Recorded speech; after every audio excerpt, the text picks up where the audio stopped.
This is the Barbecue Central Radio Show, which is recorded live each Tuesday at 9 p.m. Eastern Standard Time.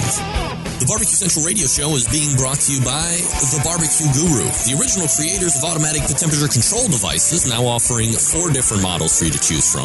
Rest easy knowing that the Barbecue Guru is controlling your pit temperature so you can get on with your life. Visit bbqguru.com or call 800-288-GURU for more information. And by Fred's Music and Tasty Licks BBQ Supply, your online barbecue and grilling superstore.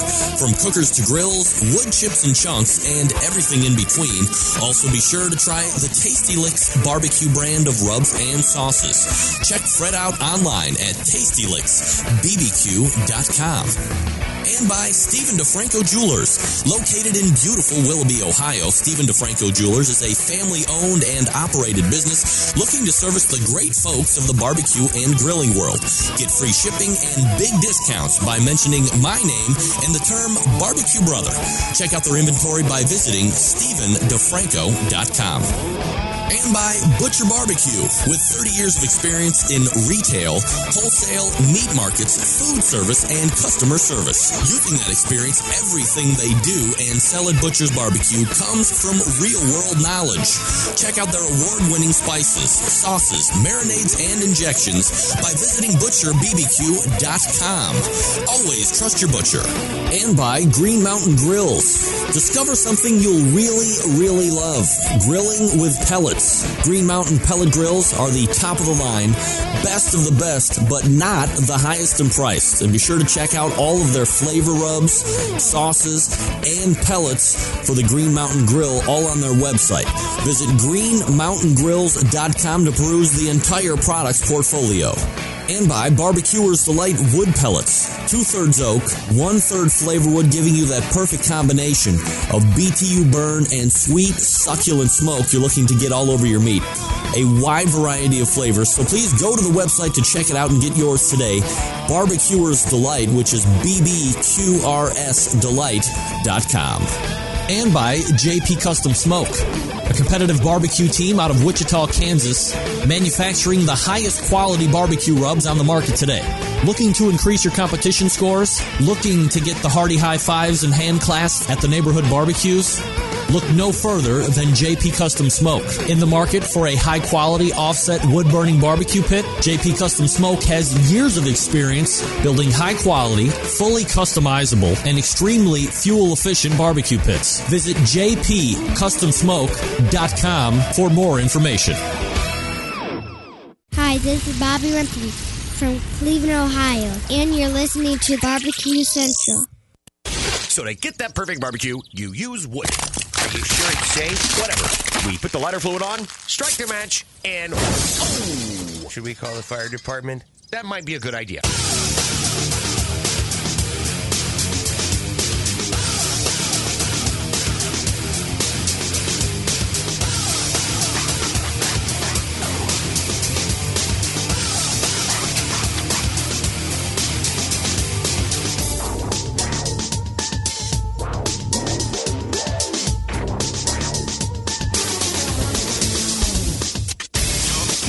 All right, good evening, and welcome to the really big Barbecue Central Show.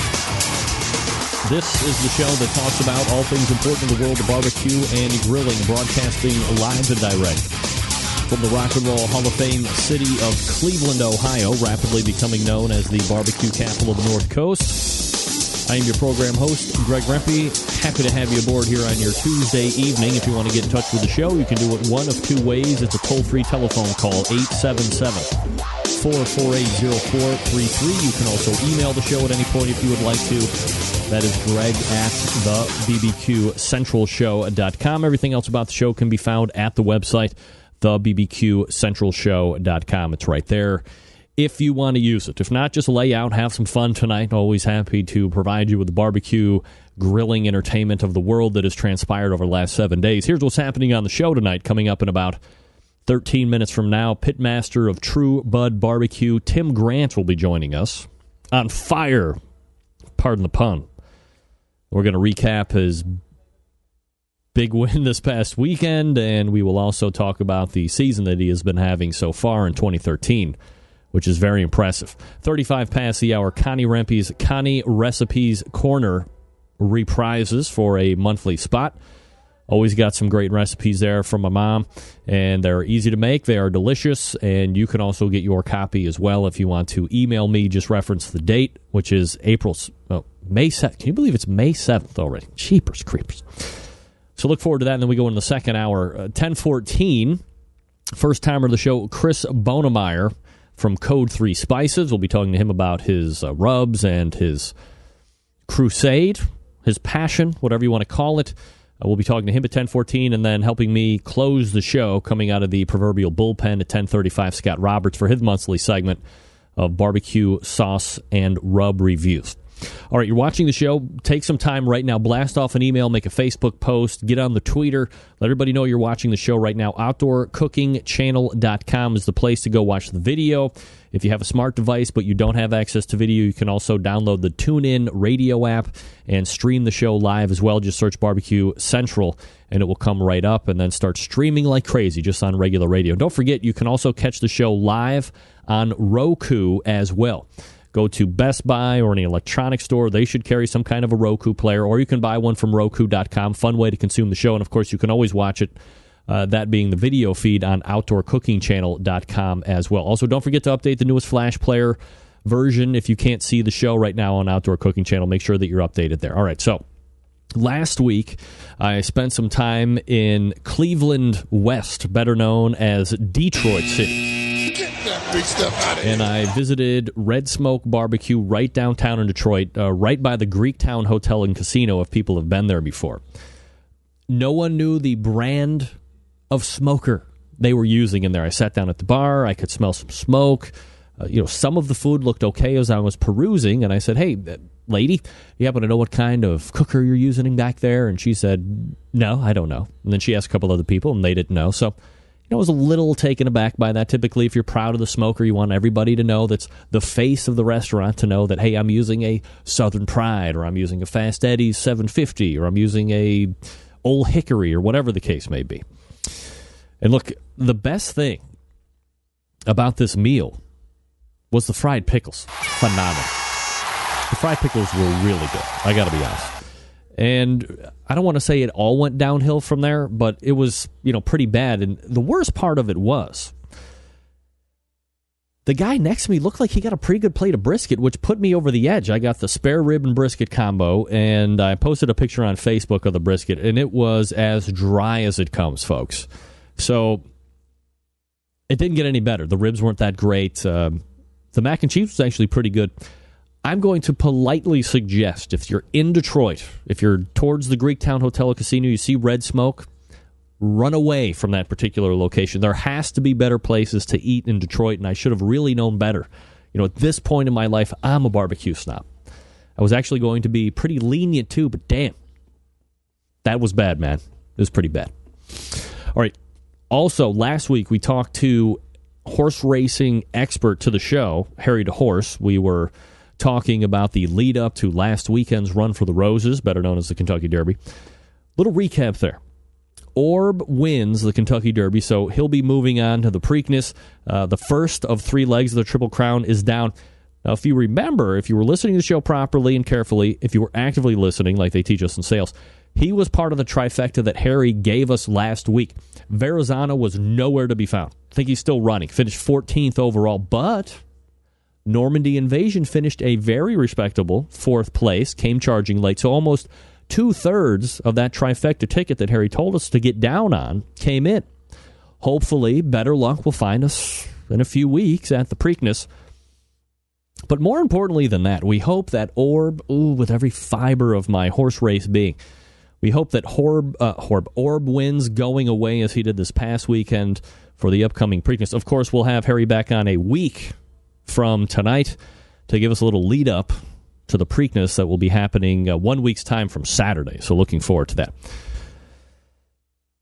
I think I might have started a little brouhaha, not intentionally, but I might be known to needle or stir the pot a little bit. I mean, that's not really me, but, what can I tell you?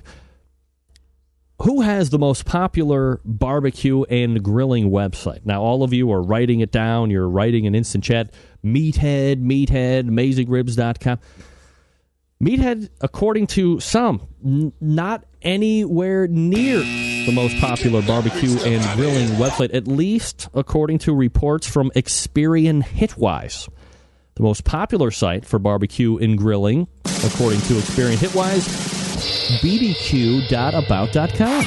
Yeah.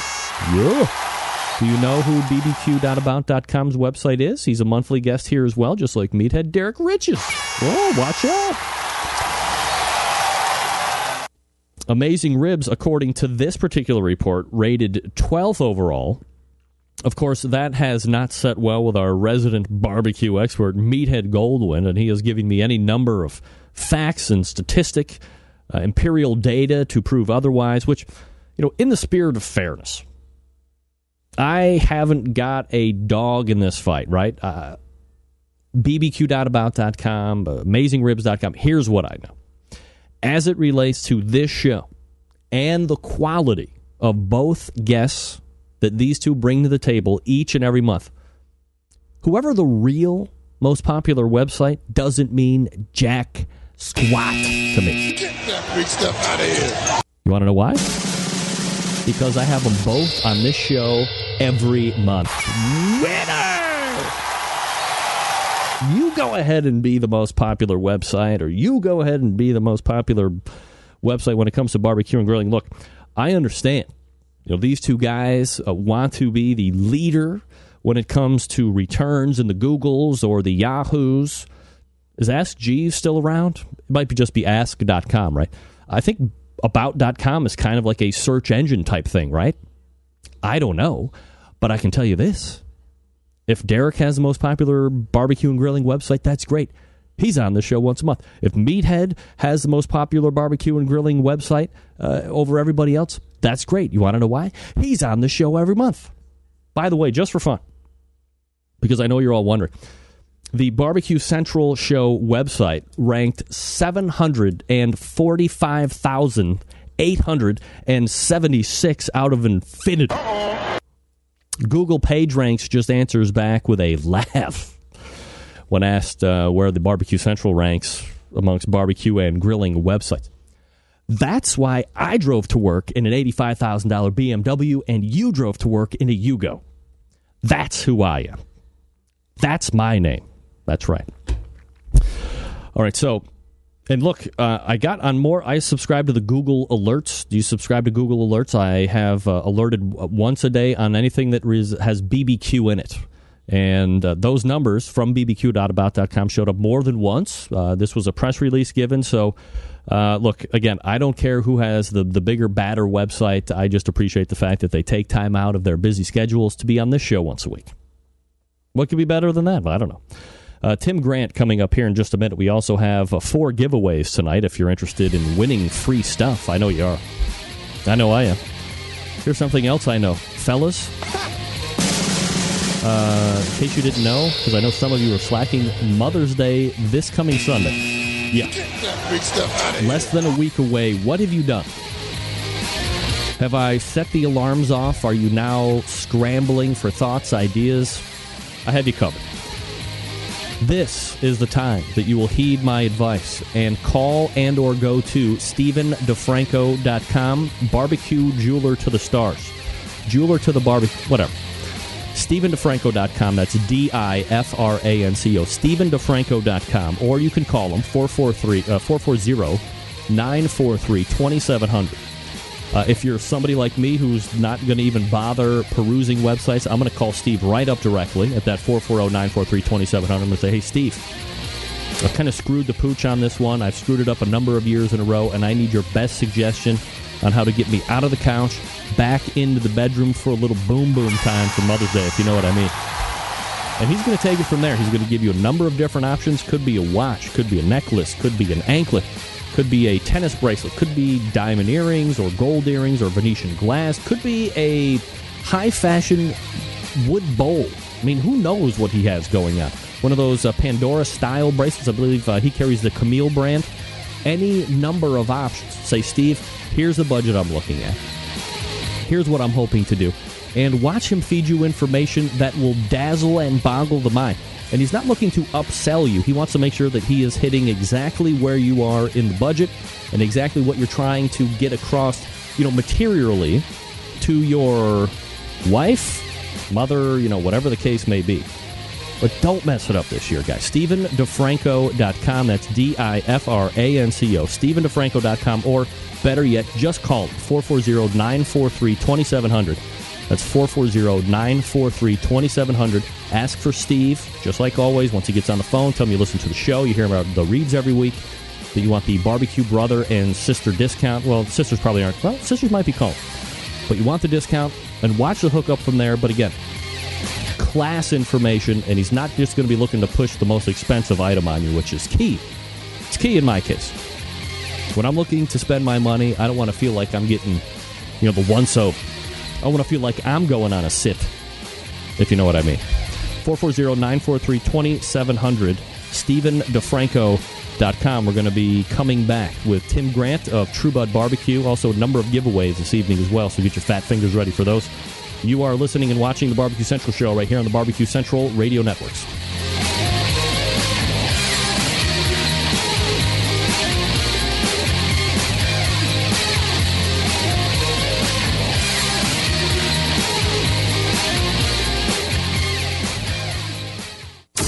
Broadcasting live from the Barbecue Central Radio Network studios in Cleveland, Ohio. You're listening to the Barbecue Central Radio Show. Once again, here's your host, Greg Rempe. All right, we are back. 440-943-2700. That's the phone number. Also, you can email the show at any point, greg@thebbqcentralshow.com if you want to jump in. Connie's Recipe Corner coming up after my chat with Tim Grant from TRUEBUD Barbecue.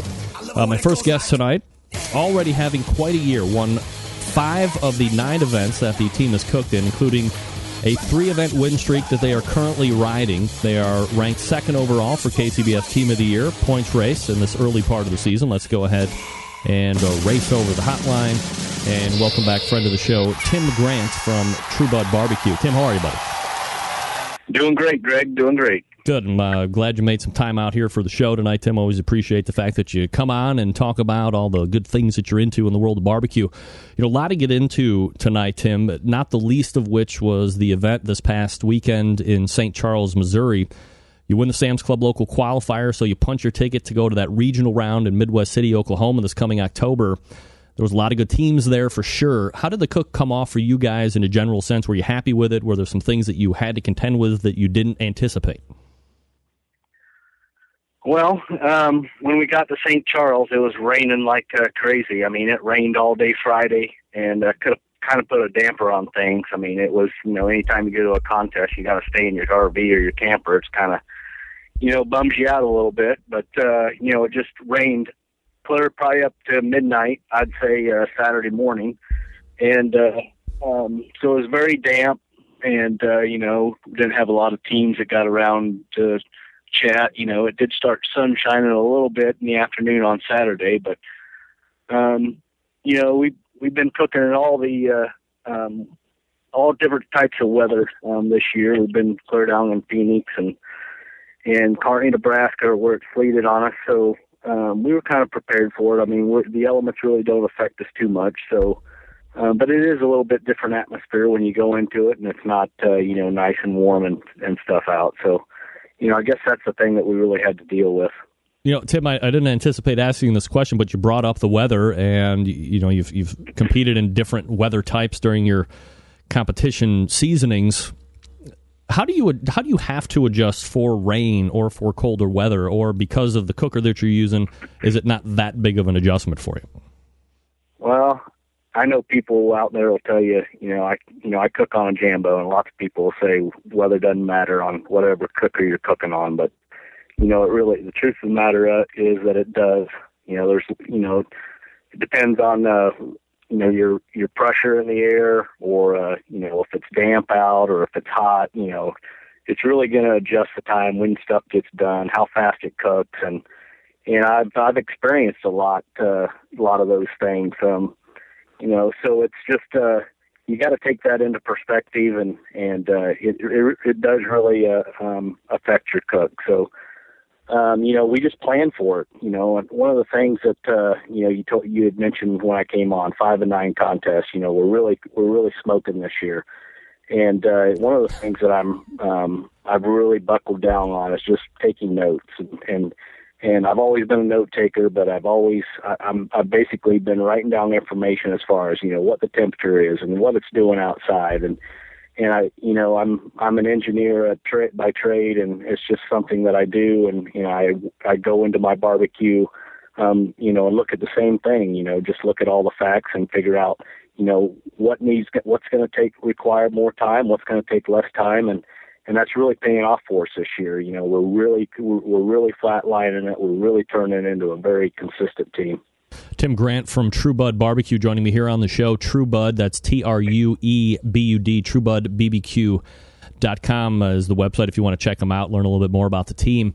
As we look at the individual categories from this past weekend, Tim, chicken, 4th place. You win ribs, take a 3rd overall, and pork, 2nd in brisket. I mean, no less than 4th overall in all 4 meats. So, you really hit them hard. Plus, with the win in ribs, were you pretty satisfied with how those meats turned out for you? I mean, 4 calls in a contest like that, win the 1st, 2nd, 3rd, and the 4th. Who wouldn't take that every contest, right? So, we're cooking on a new trailer. We got a new Jambo and a new trailer made by Trailer Innovations out of Des Moines. And, this thing is just, we got a full kitchen inside. And, the old trailer we had to pull our Jambo in and out of. And it was just kind of, when you're cooking every weekend, you got to make it convenient, and easy for you. And that was my goal by getting this new trailer. And, we pull in and level it and, kind of sit back and relax. And that Jambo is just hitting on all cylinders. I mean, it's just delivering what I really expected it to. And I would say, we did fairly well in the last couple of years. And I would say the last couple of years, the difference from those years versus this year is I would go into those contests and my chicken and ribs were just, I was nailing those 2. And then I was kind of following up on the pork and the brisket. And I would just pray to God that I was far enough ahead of people in chicken and ribs that I could kind of coast to a win. And, I've really fine-tuned my pork and my brisket, and, they're hitting just as well. So, if you can turn everything consistently, then, that's what's going to happen. So you just, you got to get lucky too, right? So, we're hitting the right tables. I feel like we're really putting out some good food. And, I'm trying some new things, and I've really found a winner in that pork and the brisket, I think, to help me, put the finishing touches on what I think I didn't have maybe a couple of years ago. It's funny you mentioned about, hitting tables. I actually have a whole question that I'm going to be asking you here a little bit later on that. As far as the contest that took place this past weekend, you really seem to be battling it out with Darren Worth from Iowa's Smoky D's. Kind of nip and tuck there. In the end, chicken looked like it ended up killing him there. After your brisket call and the fact that you were called no lower than 4th overall, like I had mentioned just a bit ago, did you think you had this one wrapped up before the overalls were called out? Well, I mean, I did. I mean, no one had the calls that I got there. I mean, Darren had some really good calls, but, he had won brisket, and I mean, no one had those, top 4 calls. And he, a lot of times you have to, you wonder, but this was one, I guess, that I really didn't wonder, I guess. We felt like we had it wrapped up. Well, it's finally refreshing, and I've only been doing the show for 6 years where I've asked that question, and inevitably everybody's always said, no, I don't want to think that, or I would never say that out loud, because I think pitmasters are some of the most superstitious people I've ever met, aside from baseball players and jockeys.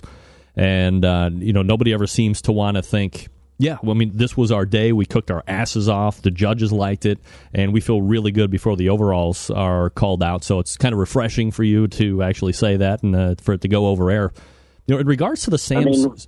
go ahead, Tim. Yeah, Yeah, I was just gonna I mean, there's times that you think I would say, the opposite of that. You just don't know, because it always depends on, you may have got first in a couple of events, but you don't know how far that second place team is behind you. So I definitely can understand, that point of view as well. Tim Grant joining us here on the show. Tim, what do you think about this Sam's Club series? Is it something that you took into consideration to plan your season around, or is it one of those things where if it fits in, it fits, and if it doesn't, no big deal? I'm a big Sam's Club fan. I mean, I was out of 2 years, I guess the 3 years ago they had, I would say, a miniature, but it really wasn't what it is today. But the last 2 years, we've made it to the finals, both years, and I love that series. It's just, it's kind of a, cook to advance type of atmosphere. I think it brings more competitiveness to the sport.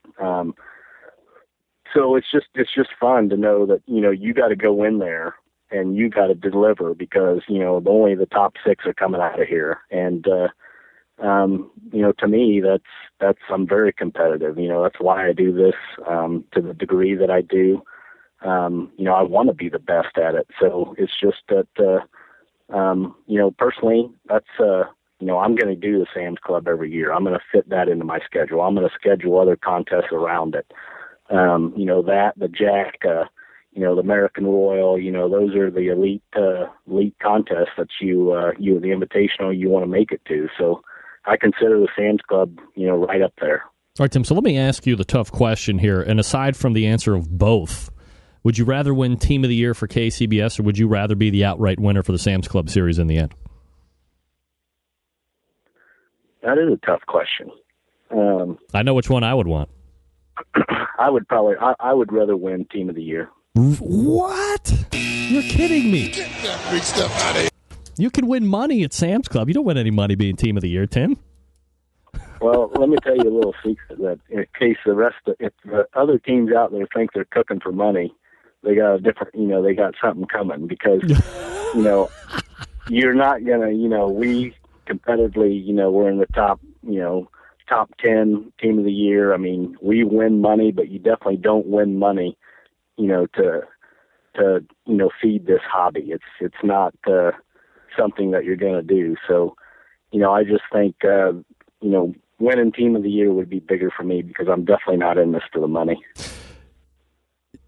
You bring up a great point, and I've talked to some other pitmasters about it because I think, at least for the people that might be from the outside looking in that don't study it, I mean, I have to study it because I'm interviewing you guys, so I need to kind of know what I'm talking about. But for the other people, just kind of follow it, week here, week there, and they see, pretty decent payout. And Sam's pays pretty good, especially if you win the whole thing. I mean, you're in a decent amount of money there. But overall, with expenses, with entry fees, with meat, with fuel, with all this other stuff, do you know any teams that are making money and like living off of competition barbecue, or is that just a fallacy?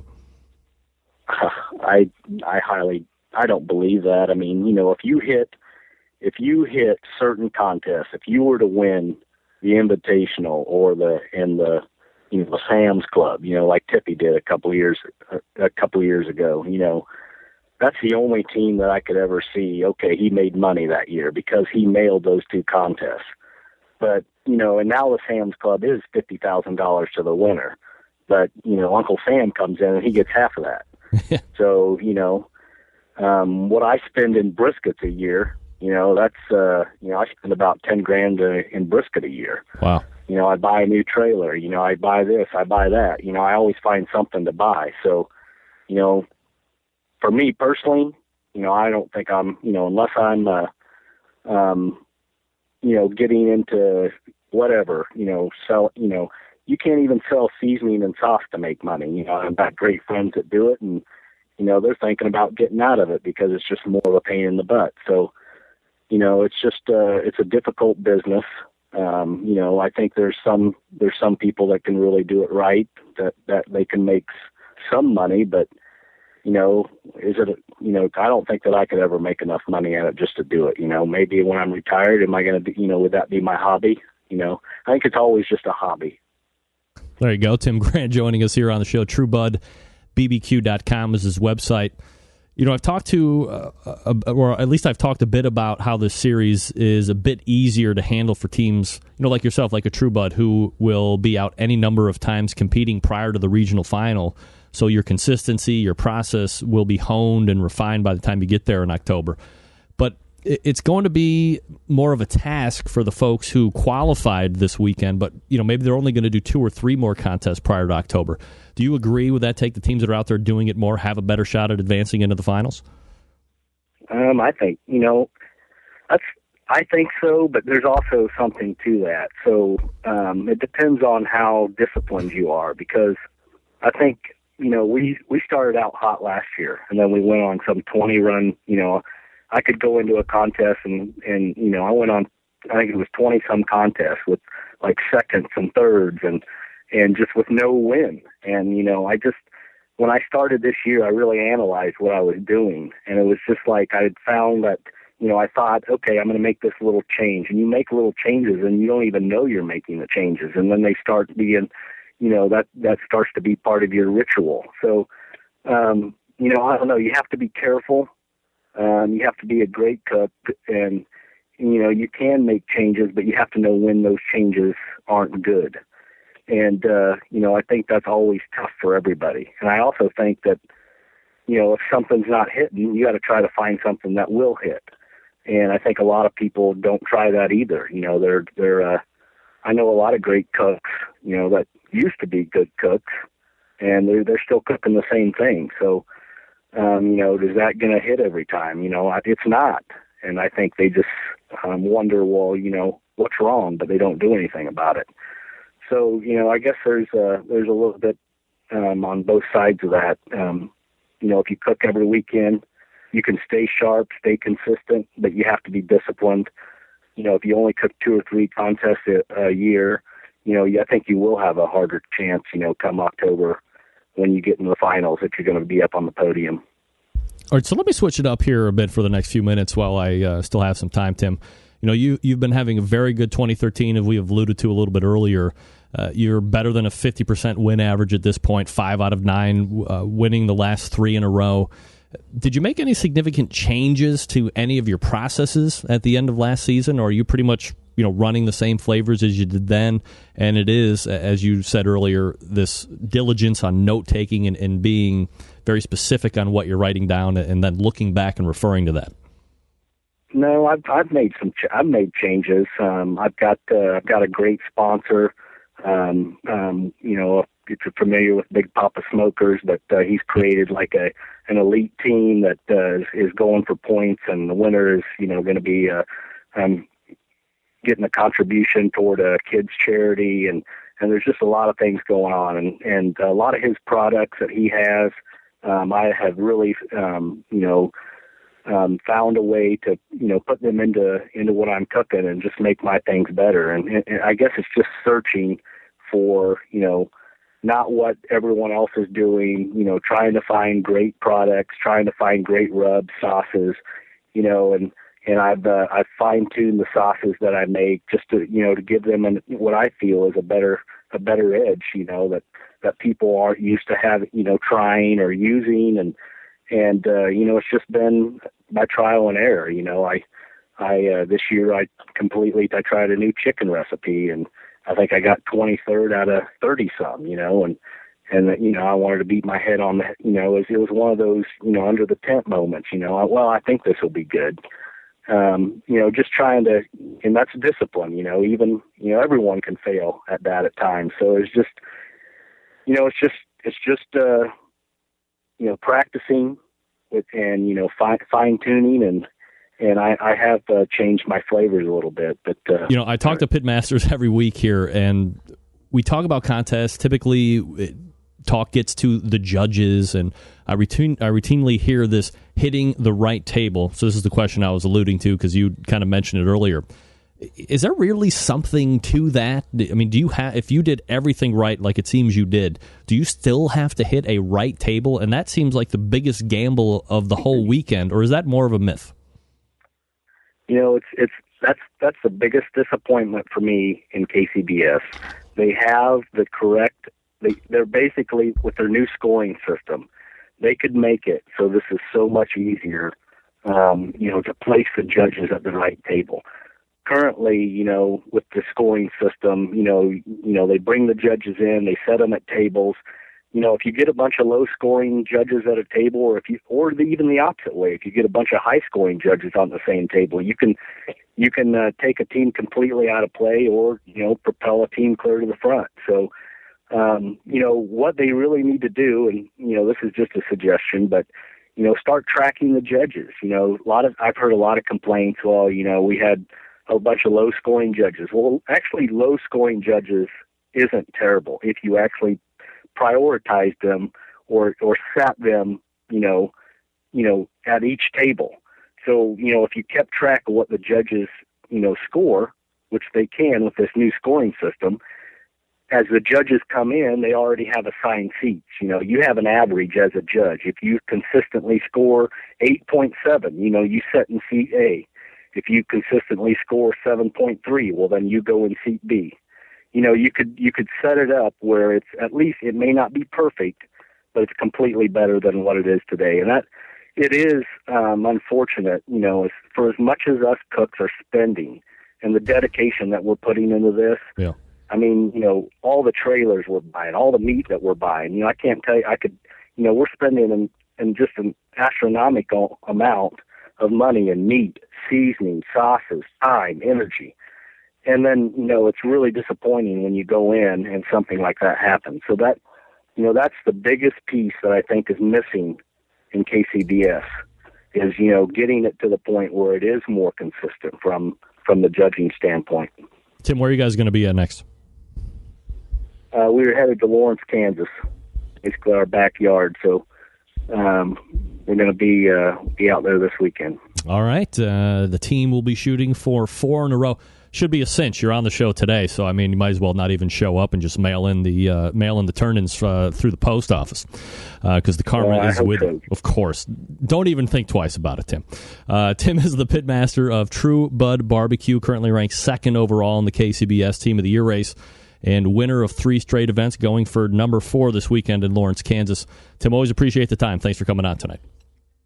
Thanks a lot, Greg. Appreciate it. You got it. There he is. Tim Grant. TRUEBUD Barbecue, TRUEBUDBBQ.com if you want to learn a little bit more about him. Uh-oh. Oh, no. My battery's going on my earpiece. What am I going to do? All right. Might have to modify with the cans. That's going to look stupid. Folks, let me talk to you for a few minutes about the longest-running sponsor of the show, located in Warminster, Pennsylvania. Oh, boy. I can't hear myself. Hold on one second.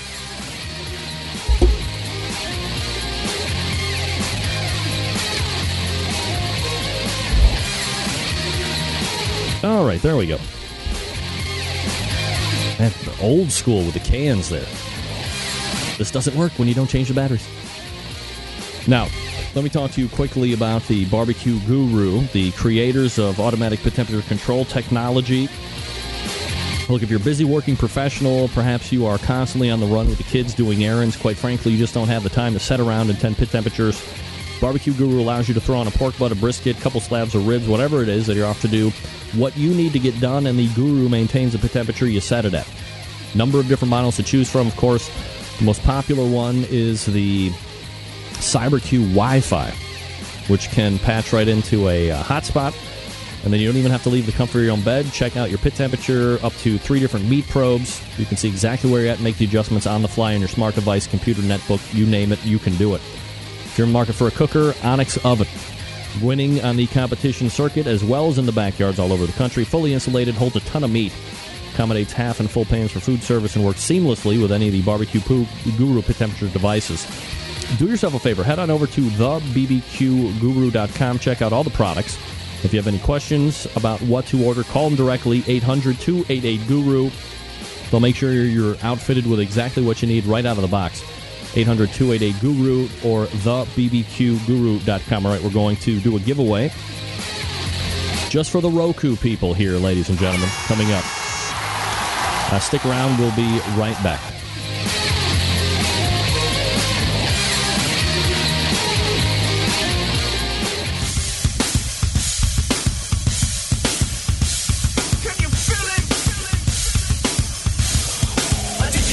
Now, the time on the show when we give stuff away. Gonna give it away for free at no cost. So get ready to send that email right now. All right. You can win an ebook from the guys over at Hot Grill on Grill Action. Not Grill on Grill Action. The book on competition barbecue, free tonight to a lucky winner that's watching on Roku. If you're watching on Roku right now, take a picture of me, and I can tell because I have cans on tonight, so don't cheat. Take a picture of the TV screen, send me a picture. Greg at the BBQ Guru. Really? Greg at the BBQCentralShow.com. Greg at the BBQCentralShow.com, and you can win the copy of the ebook, The Book on Competition Barbecue. Visit bbqrevolution.com for your own copy.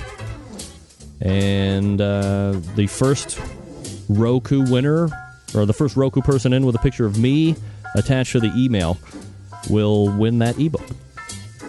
Good luck. Get in the smoke. Call 877-448-043 to get on the air.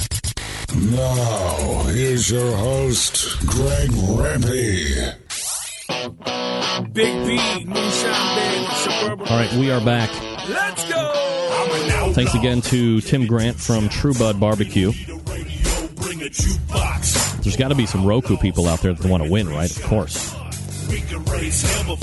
All right, joining me for a monthly segment, You Know Your Lover, one of the most popular segments on the show that has been reprised starting last month, where you race over the hotline. And welcome back, my mommy, Connie Grampy, joining me here on the show. How are you, Mom? Great, Greg. How are you? Good. Let me, I got to get this picture all set up here. And there you are. That's my mom right there for the people watching. On the computer screens, small. On the Roku, in full high definition. Splendor, of course. Mom, what's up? Well, Greg, tonight we're doing, as the appetizer, Whoa. the crab cake hush puppies. It almost sounds like it's two appetizers in one. I mean, I think you go to some, if I'm not mistaken, some of the most popular barbecue places on the history of the world serve hush puppies. And, of course, yes. I love crab. Becky loves crab cakes, especially when we're out. We typically will rank how good a restaurant is by how good their crab cakes are. This is almost like you're mashing two. It's like a mashup. That is absolutely the way it is. All right, yes. So tell me about this thing. Okay. It's really easy and absolutely delicious. And you know what, Greg? This would probably go really well with one of your famous cocktails that you do. Which one? Well, you know what? Maybe you should try, as your sister has just started liking a gin Ricky. This might be something starting in the summer season that you might want to try. Gin Ricky? A gin Ricky. Sounds like a guy that lives down the street from me. Well, maybe. But anyhow, getting back to the recipe, in a bowl, you're just going to mix together, starting with the batter, self-rising cornmeal mix. All right. And self-rising flour. And then you're going to mix in with that some green onion chopped up and some red bell pepper, a little sugar and salt. And to that mixture, you're going to add your fresh crab meat. Now, you can use a canned crab, and, it's okay in a pinch, but the fresh is really better. We're getting into a weird scenario, because some people buy that lump Kendall crab meat that's not really crab meat. I mean, it's not as good, but, if that's all you have, better than nothing. Right. And you just want to kind of make sure that you pick through that, because sometimes there's little shell pieces in there. So you don't, that's not as good to eat. So to that, then you're going to add an egg and some beer. Okay. So Look, beer is wide and sweeping these days. Beer nerds are abound like barbecue snobs. So is it Pilsner? Is it Lager? Is it darker? Where are we at on beer for this? Because I have to imagine if you get too snobby, you might throw the whole flavor profile off. It really, I don't think is going to make a huge difference. I think the best thing is whatever you have in your refrigerator and you like to drink is going to be good in this. Are you saying I like to drink? I do. I'll admit it. I'd say most refrigerators should have some sort of beer in there. At least. So that's all I'm going to say on right. that. So, agreed. Yeah. So anyhow, you're going to add the beer and just stir it until it's just moistened. You don't want to overdo that. And let it sit for about 10 minutes. While you're letting that sit, you're going to grab a Dutch oven or some heavy pot that you have to put in your oil that you're going to deep fry these in. All right. And when the oil gets heated up to about 360 degrees, you're going to add about a tablespoonful of the batter into the deep fryer. And you're going to cook those for about 2 to 3 minutes, flipping them over once until they're nice golden browned. And just drain them on a paper towel, hit them with a little salt, and then you're going to make a dipping sauce to dip those little tasty nuggets into. Right. You can use whatever you like. My dipping sauce that I prefer is made from mayonnaise and ketchup, a little Cajun seasoning to give it a little kick of spice, some lemon juice, horseradish, and you can add, I use probably almost a tablespoon and a half, but add whatever you like to it, to your taste, and some paprika. Just stir it all together, and it's best if you can let it sit for about a half an hour so all those flavors meld together. Yep. And if you want, you can use like a cocktail sauce or the traditional tartar sauce, but they're really good, and they fly off the plate. Let me ask you this question. I had Sam Zion, better known as Sam the Cooking Guy, on last week. And we were talking, somehow we got on mayo, and he said, have you ever tried Kewpie mayo? And I said, no, and he immediately sent me out a bottle of Kewpie mayo, and I haven't tried it yet. Is this something that you've tried? I guess it's like either a or Asian style with the yolks type of mayo. Have you ever tried anything like that? I must say I've never heard of it. No? No. Is it something that's in the mayonnaise section, or is it in an Asian section? I'm sure you have to go to an Asian market. I must say I've never heard of it. If you read it, it would say like K-E-W, Q-Pie, but it's called Kewpie. Huh. I'll send you a link on the Amazon. You can order it up, taste test it, and see what you think. Do that. As a matter of fact, I'll order you a bottle for Mother's Day. How about that? Fabulous. That would be awesome. Kewpie mayo on its way for Mother's Day for you to try. All right, so we have the crab cakes and hush puppies all together, and then we move on to the main course, which I'm always excited about. Which is a slow-cooked or crock-pot beef minestrone soup. Ooh, delicious. And I don't think I have done a soup before or used a crock pot, so this time we're kind of going to roll those two in together. And what you're going to do first is have your crock pot handy, get out a saute pan, and you're going to use a boneless chuck roast, and you want to cut that into about 1-inch cubes, dust it with a little flour and salt and pepper, and then you're going to add that to your saute pan and cook it until they're nicely browned. It takes about 10 minutes or so. Then put that into your crock pot. And in that same pan, you're going to add chunks of your vegetables. So you're going to have celery and carrots that you're going to chunk into nice pieces, and a medium onion that you're, cut, leave them into good-sized pieces, because after they've cooked for all day, you don't want them melting down to nothingness in your crock pot.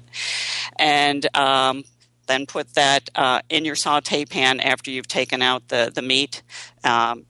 Re-saute that for about 3 minutes or so until they start to get a little soft, and then just put that back into the crock pot with your meat. And to that, you're going to add a can of beef broth and a small can of diced tomatoes, and then a large can of crushed tomatoes, and you're going to cook that in your crock pot for about 4.5 to 6 hours on high, or 8 to 10 hours on low. Okay. And towards the end, when you're almost done to about maybe 45 minutes till completion, you're going to add little pasta, which I usually use the ditalini, which are little bitty tubes, and I use the cannellini beans. You're going to put that in just about 45 minutes until it's done, so you're not cooking them all day and they disintegrate. I know the recipe initially called for garbanzo beans, but yeah, I mean, they're just a hard, disgusting. Worst thing ever. I'm not looking to eat hummus with my minestrone. Well, and they just never get anything. They're not a smooth or creamy bean. They're just hard, and to me, they're no good. Plus, when I was growing up in Saratoga, in the mean streets of Saratoga Springs, New York, there were dudes. Was it Roman's Italian Market? Was it Roman's? Roma. Yeah, Roma's. Those bastards tried to give me candy-covered chickpeas. Forget it. I'm not falling for your tricks, you bastard. Well, maybe that was the only bad thing that came out of that store, because that's truly the one wonderful. searing memory that I have going into that place. Well, I think your other memory of that was also you hated the smell of it, because it had that wonderful smell of Parmesan cheese really strong, pungent smells that were wonderful. I've grown to love that smell. Not so good for probably a little kid. I guess. And not candy-covered chickpeas. Those are the worst. Well, I really can't imagine that tasting any good, for sure. All right. Yes. So anyhow, getting back to our crock pot, in the last couple of minutes, you're going to add a small bag of spinach, because that just needs to wilt down a little bit, and basically you are done. So when I make this, I usually make it on a day that I'm going to go to work, and I put it all together the night before. So in the morning before I head out, I just turn it on, and when I get home, it's basically done. So, it's a great meal. It smells good for Dad, who's usually home smelling it all day. He loves it, and I serve it with a tossed salad and some nice garlic bread, which is, always good. Absolutely. So that's the minestrone soup and the crock pot. And then finishing it off tonight, we have a key lime pie, which I may or may not be a fan of. No? Do you not like lemon? Well, I mean, I like lemon. I don't know. It's never put me over the moon, like a lemon meringue pie, if you would know what I mean. But you prefer a lemon meringue pie? Yes, you would know that. Well, you used to eat a banana cream pie used to be your favorite. That is by far my. But if we're talking about like key lime or lemon meringue, it's always lemon meringue for me. Okay, well, this is maybe a little tartar. All right. But I would say give it a try, because you'd probably like it. But it's going to start out traditionally, using your graham cracker crust, all the usual ingredients, your graham crackers, sugar and butter. You're just going to crush the crackers and mix it all together and press it into a 9-inch pie plate. And then you're going to make your filling, which is you're going to beat it in a large bowl. Your egg yolks, some sweetened condensed milk, and you're going to start beating it until it's going to take about 3 to 5 minutes, making sure it all gets fluffy and light. You're going to start with the egg yolks, and then you're going to put in the condensed milk, continue beating it, and then at the very end, you're going to add your lime juice and your zest, which really, to me, gives it that nice tart taste, which is I love. Right. You just when you're zesting the lime, you just want to make sure that you don't zest into the white part, which is pithy and it's bitter. So you're going to add the filling into the pie crust and pop it into the oven for about 10 minutes at 350. And when it's done, cool it completely, and then you're going to top it off with some whipped cream, which, what's better than whipped cream to top off a pie. I usually, because I like it to look pretty, I pipe the whipped cream on little mounds all the way around the edge of the pie, and then put slices of lime that I cut on the very edge so I can twist it, and then put a twist of lime on each one of the whipped cream mounds, and it looks really pretty. Absolutely. Well, you've tripped my fancy, so I might actually have to give it a try. As much as I seem to despise the key lime, I might have to want to try it. Well, and you don't have to use actually a key lime if you can't find a key lime. They're little small ones, and a lot of people don't want to bother squeezing a little one and not getting a lot of juice. You can use a regular lime. Can I use a cleve lime pie? Hello. Thank you. I'll be here all week. But yes, that's good. All right, so for a quick review, we have a crab cake hush puppies for the appetizer. Then the main course was slow-cooked beef minestrone soup, which you're going to be putting in your crock pot, and then topping it off with a key lime pie. Sounds like another great lineup tonight. Well, thank you. Yes, it is quite delicious. I suggest you give it a try. Absolutely. This weekend, too, at least in Cleveland, it plans to rain, of course, because that's what it does 6 days out of the week. And if you are interested, email me, Greg, at thebbqcentralshow.com. Reference tonight's date, which is May 7th, and I will shoot them out to you. Mom, always appreciate the time. We'll look for you again next month. All right, Greg. Thank you. Always a pleasure. You got it. There she is. It's my mom. Happy Mother's Day to her coming up on Sunday. That's right. You want your recipes? Greg at thebbqcentralshow.com.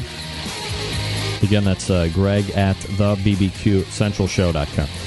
You know, a second here while I set up for the next guest. Look at that. You didn't see that. Didn't see it. All right, folks, if you're anything like me, you're always looking to step the barbecue and grilling gang up 6-7 notches. What's an easy way to do that? I'm glad you asked, because I'm here to help. Maybe a little guy by the name of Dave Bosca from Butcher Barbecue. Yeah. Look, he's winning on the competition circuit. He did so this past weekend, taking a grand championship, and the newest member of the 700-plus club. That's right. His score totaled over 700 points, which is very hard to do. Although, you know, you're seeing a lot of high scorers over the past 12 months or so. But few higher than that. Dave doing extremely well in the competition circuit. And it's no wonder. And he's got those injections that everybody knows about. The pork, the beef, and now that prime injection, of course, which has combined all the things loved from their beef injection, using its award-winning flavor enhancers and its ability to keep your brisket juicy. They have combined it with what has become the competition standard in beef flavor. Available for sale right now at butcherbbq.com. Now, perhaps you're looking for a go-to rub or sauce. Don't worry, you've hit the mother load here as well. Butcher's Barbecue has a full line of award-winning rubs and sauces. You know, that sauce, by the way, the sweet barbecue sauce, one of my personal favorites. Looks, when it comes to sauce, I'm as picky as it gets. I think we can all agree on that. Butcher's sweet sauce wins in every category for me. Not overly sweet, a nice slice of tang, and just the right amount of back-end heat. For crying out loud, no liquid smoke. Dave took the time and effort to make a quality sauce, and he didn't take the easy way out like most people do when they add that devil's urine, better known as liquid smoke. Take my advice on this. If you don't listen to me all night, take my advice on this. Order 6 bottles of this sauce. It's going to go fast. And no worries on the breaking the bank when it comes to shipping either. Items totaling up to $55 ship at $8.50. At $55 to $200 ship at $9.75. And anything over $200 ships for free. Also, trade-in program going on. The Bird Booster, which Dave has still not sent me any information on. We'll get to him. He's very busy collecting his cash from this past weekend. Bags and bags of cash, which are rumor. ButcherBBQ.com. That's ButcherBBQ.com. Always trust your butcher. We're back with a quick giveaway, and then we'll wrap up the first hour right after this. Stick around. We'll be right back.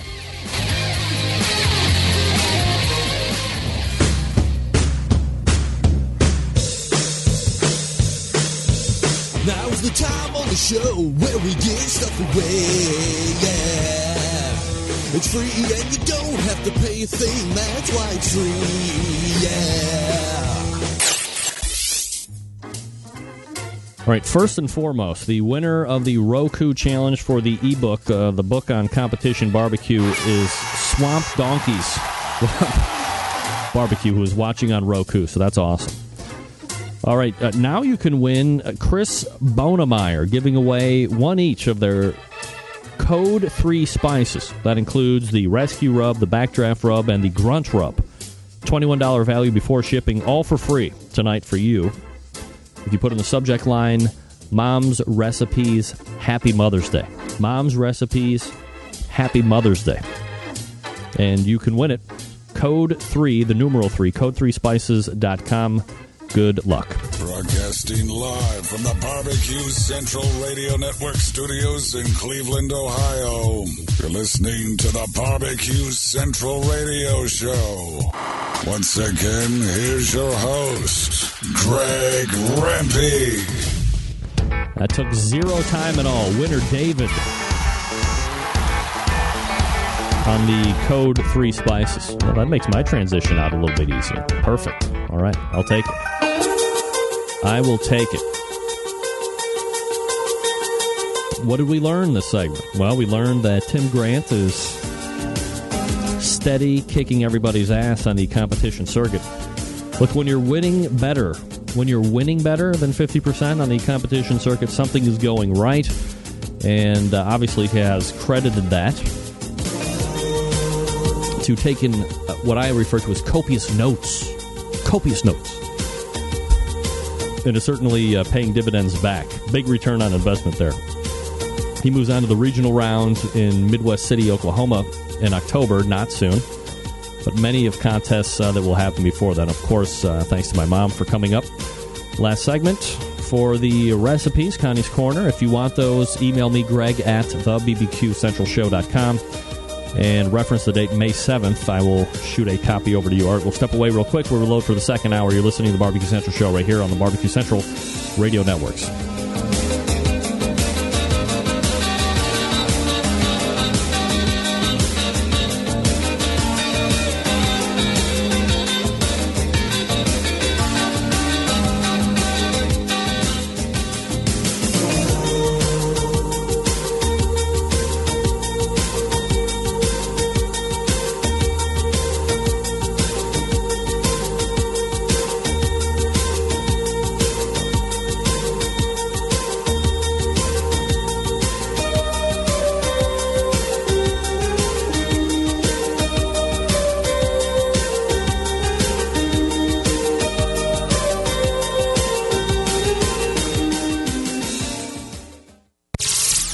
This is Jim Minion from Two Loose Screws. I'm listening to Barbecue Central. From my heart and from my hand, why don't people understand my intention? Happy to have you aboard here for the really big barbecue show. We cook because we have to, and we grill because we want to. Fine, how's it going? You have a great show. I'm a big fan. So what seems to be the problem here? This man looks like he's dead, and he's in the crackle. Charbono! It's all about the charbono, dude! Succulent fish. What? He ate 54 wieners. But listen, Lavernius, shake a face. I'm shaking like a dog shit peach seeds. We have top men working on it right now. Ooh, top men. All right, just like that, we're in the second hour. Boom.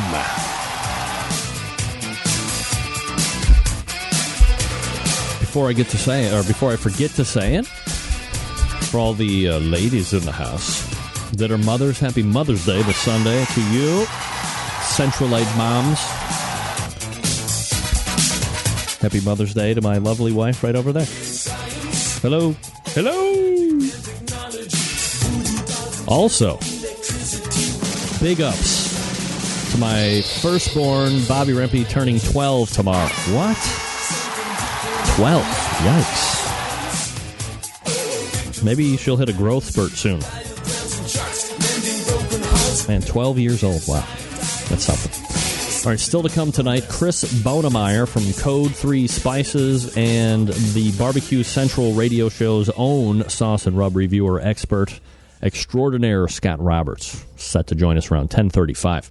On the show next week, chef owner of Tremont 647 and my favorite reality TV show contestant ever on Hell's Kitchen, Andy Husbands, joins me to talk about the new burger book that both he and Chris Art have penned. You remember their very popular book, Wicked Good Barbecue, which was out and had critical acclaim about a year and a half ago. Harry DeHorse, as I had mentioned in the first hour, returns to handicap the upcoming Preakness Stakes, where Orb may or may not be the favorite. You know, one of the questions I'm going to ask about him is, look, this Triple Crown is like so almost never going to happen again. Why not make it a little bit more fair? The distances are different. Keep that part. Maybe add a week or two in between the races, but everybody that ran in the Kentucky Derby now has to run in the Preakness, now has to run in the Belmont. I mean, that seems to be only fair to me, because what you people don't understand is that in the next race, owners are going to be bringing in other horses that didn't run in Kentucky that are specifically the distance of this race, ringers for the distance of this race. That's not fair. It's bullshit. Hate that. We'll talk to Harry about that. And then, of course, who else do we have coming up? Bruce Pryor is going to be talking about the Barbecue Dragon. Has been getting a huge amount of press lately.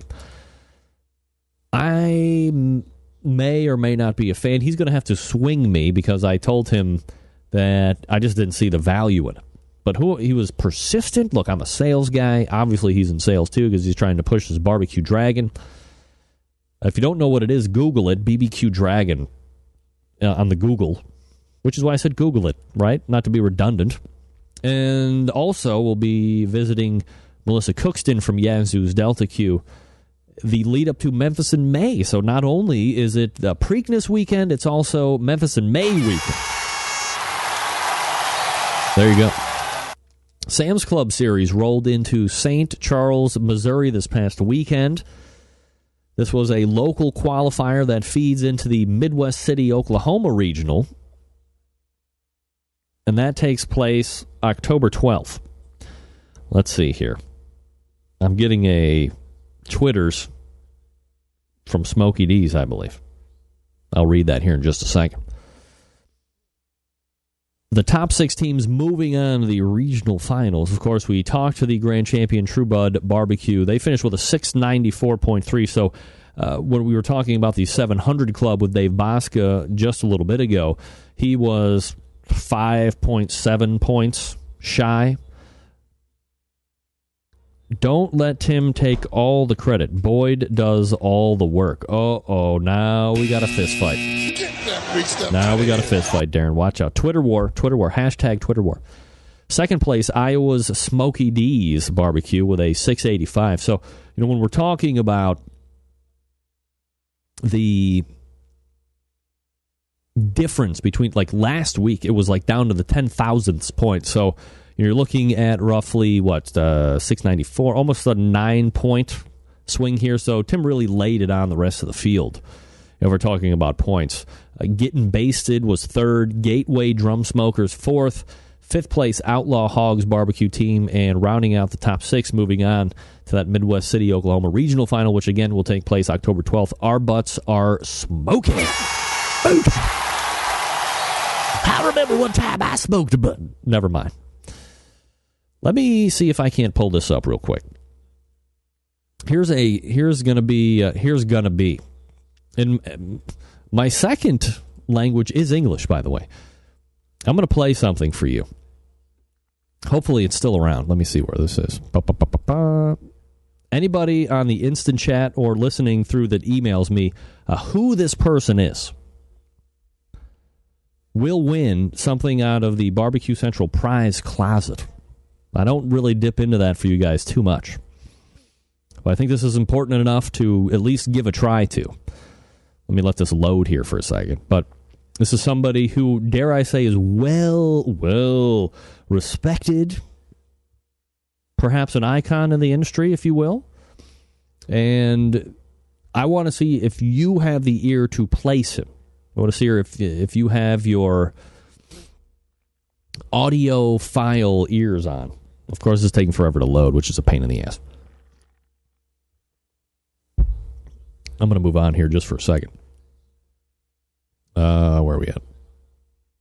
So while that loads, did we know, what is May? Does anybody know what May is? National month.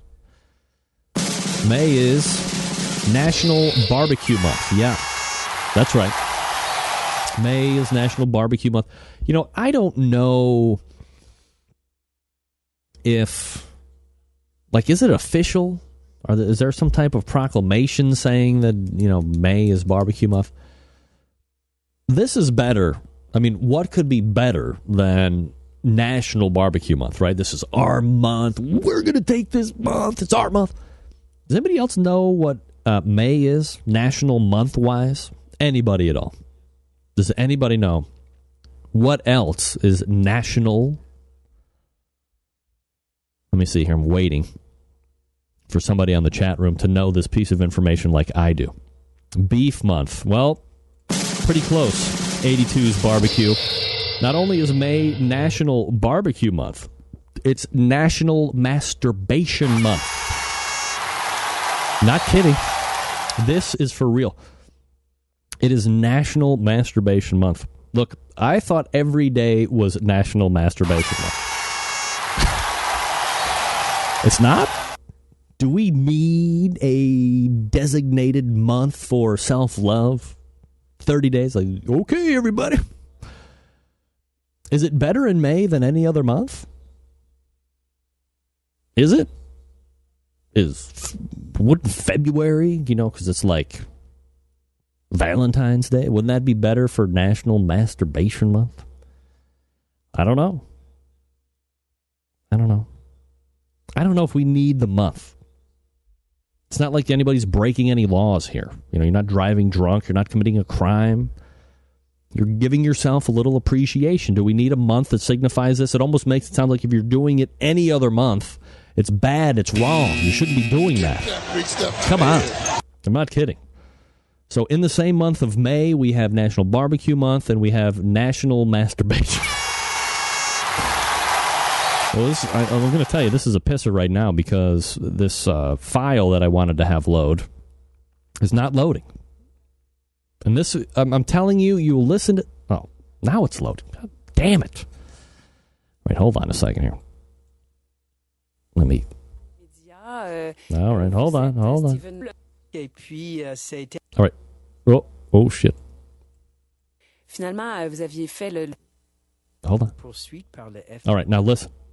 If you can figure out who this is, I will give you a prize right out of my closet. First one in on the Instant Chat. Here we go. FDA, the Food and Drug Administration. Ces livres ont été condamnés et brûlés, ce qui n'arrive pas souvent aux États-Unis. C'était les pires exemples de la censure aux États-Unis. Oui, puis là, si vous faites un détour important par William Reich, c'est bien sûr parce qu'il y a un lien avec votre rang. Personnellement, mais aussi du point de vue esthétique, car c'était un homme qui s'est consacré pour le bien de ses co-citoyens, mais qui a été mal compris et condamné. Et ça, c'est un peu l'histoire de mon personnage principal, l'ermite Chappaquiddick aussi. Oui, c'est ça. Alors, sur l'île, il y a...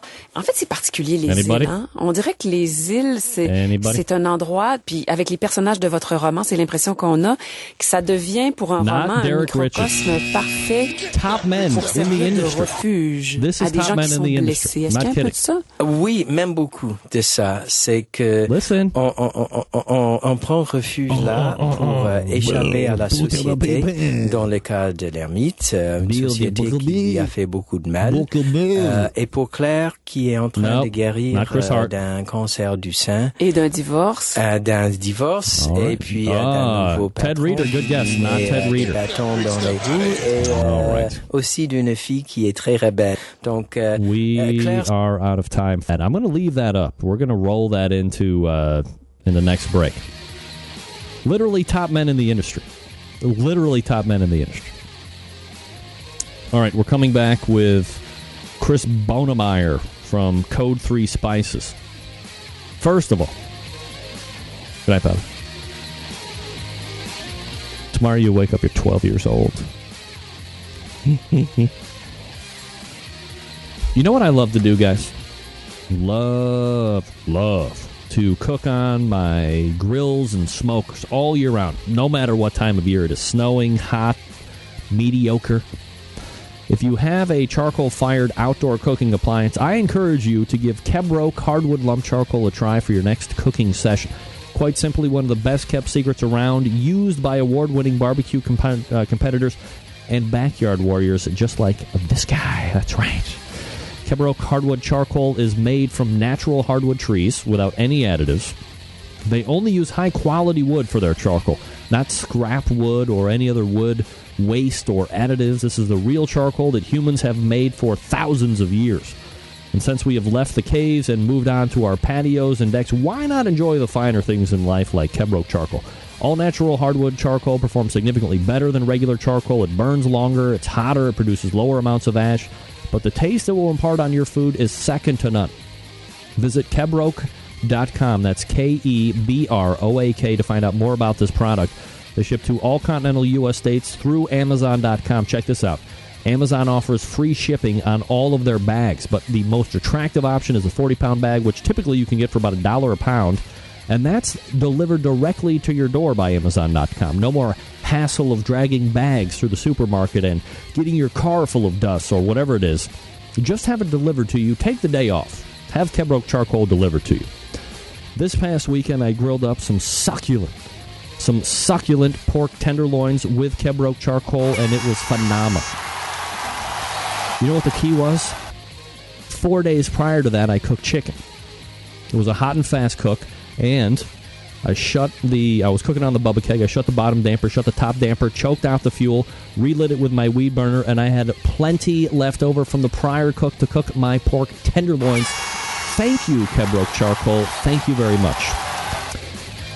Kebroke charcoal is a secret of southern Miami for years, and now it's ready for the world to enjoy. Kebroke.com. Kebroke charcoal. Get yours now. Kebroak. Kebroke.com. All right, we're coming back with Chris Bonemeyer from Code 3 Spices right after this. I believe that... Is that Steve that got Steven Reichlin? Good for you, Steve. Not only you get 180s and chicken, you know who the French speakers are in this town. All right, we'll be back right after this. Stick around.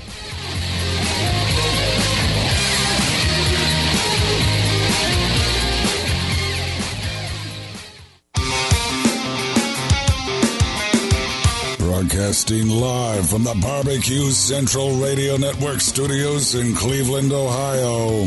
You're listening to the Barbecue Central Radio Show. Once again, here's your host, Greg Rempe.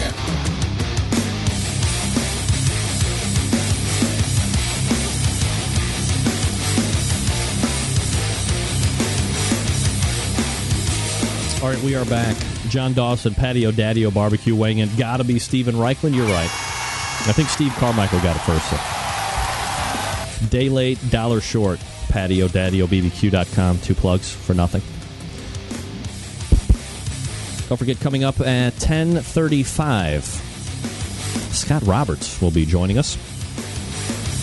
I am ill-prepared here. No, wait, I'm not ill-prepared. I got this guy set up in my schedule. There. So we're going to start to give him a call here. 877-448-0433, Greg at thebbqcentralshow.com. Don't forget that May is not only National Barbecue Month, but it is National Masturbation Month as well. Thank God. Thank God we have National Masturbation Month. What would we do without it? All right, my first guest in the second hour and myself seem to be a kindred spirit of sorts. We have a hearty respect and appreciation for the people that are doing emergency services, military, law enforcement, firefighters. He also happens to be a competitive barbecue cook and a rub purveyor. Let's go ahead and welcome in Chris Bonemeyer here to the show. First timer. Chris, how are you, buddy? I'm good. How are you, Greg? Doing absolutely fabulous, Chris. I appreciate it. Chris, did you know that May is National Barbecue Month? I did, actually. Did you know that May is also National Masturbation Month? I did not, but according to your show, I do now know that. Hey, well, I'm here to disseminate all of the proper information in a timely fashion. All right, Chris, before we get into exactly what we're doing here with Code 3 Spices, and the website, by the way, if you want to check it out, Code 3 Spices, code3spices.com. Maybe a little background about yourself and how you got into the competition scene. Well, we started out a couple of years back. Both my partner, Mike, Mike's a local police officer here in the area, and myself started competing. It's been a lot of non-sanctioned backyard events, and we started doing really well in them. And with our spices that we had, we decided to go ahead and, through those events, to go ahead and start manufacturing them. The best idea behind it was that Mike had come up and said that he wanted to do something to give back to first responders in the military. So we bottled it, and that became our new way to get back to those great folks. Chris, are you guys a team that is looking to chase down Team of the Year honors, or are you just out there to do a handful of events and do it a little bit more for fun and publicity? We started out as a fun pastime, as a hobby. We started this year. Now that we've done the sanctioned, the non-sanctioned in the backyards, we actually joined the St. Louis Barbecue Society, and we're starting with some of the bigger events, and then we'll eventually move on to the KCBS here in the future. Oh, so you haven't even actually competed in any KCBS events? We haven't done any KCBS. We've done non-sanctioned and then the SLBS, but we have not done any KCBS. So when you're doing like St. Louis Barbecue Society, how do you think that differs from what the KCBS is doing? I think the events are not as big, but I do think it still follows the same rules and still follows the same ethics behind it as far as the cooks go. So I still think it's the experience that we get from doing those is gonna help us when we do decide to go to KCBS. Chris Bonemeyer joining me here on the show. Code 3 Spices.com is the website. When you guys made the team, were you already making rub at that point and just parlay that into a business right away, or when did that portion of the team take place, getting into the rub business? We've had the team for a few years now. It's me and Mike and my buddy Jeff. We've been competing for a few years, and we've been using the same rub. I mean, they're all my recipes that were created, and we've been using them. And once the idea came up, Mike's idea was to give back to first responders in the military, and my idea was to do it through barbecue. And the best way we came about it was to have these spices created and use our recipes to have them distributed. So the rubs that you are using now, or the ones that you're selling now, are the ones that you have been using in competitions all along. How does one go about building, a rub recipe? How many versions of, a backdraft rub or a grunt rub did you go through before you said, that's one that I'm going to stick with and start using in competitions? The majority of it started with the 5-0 rub.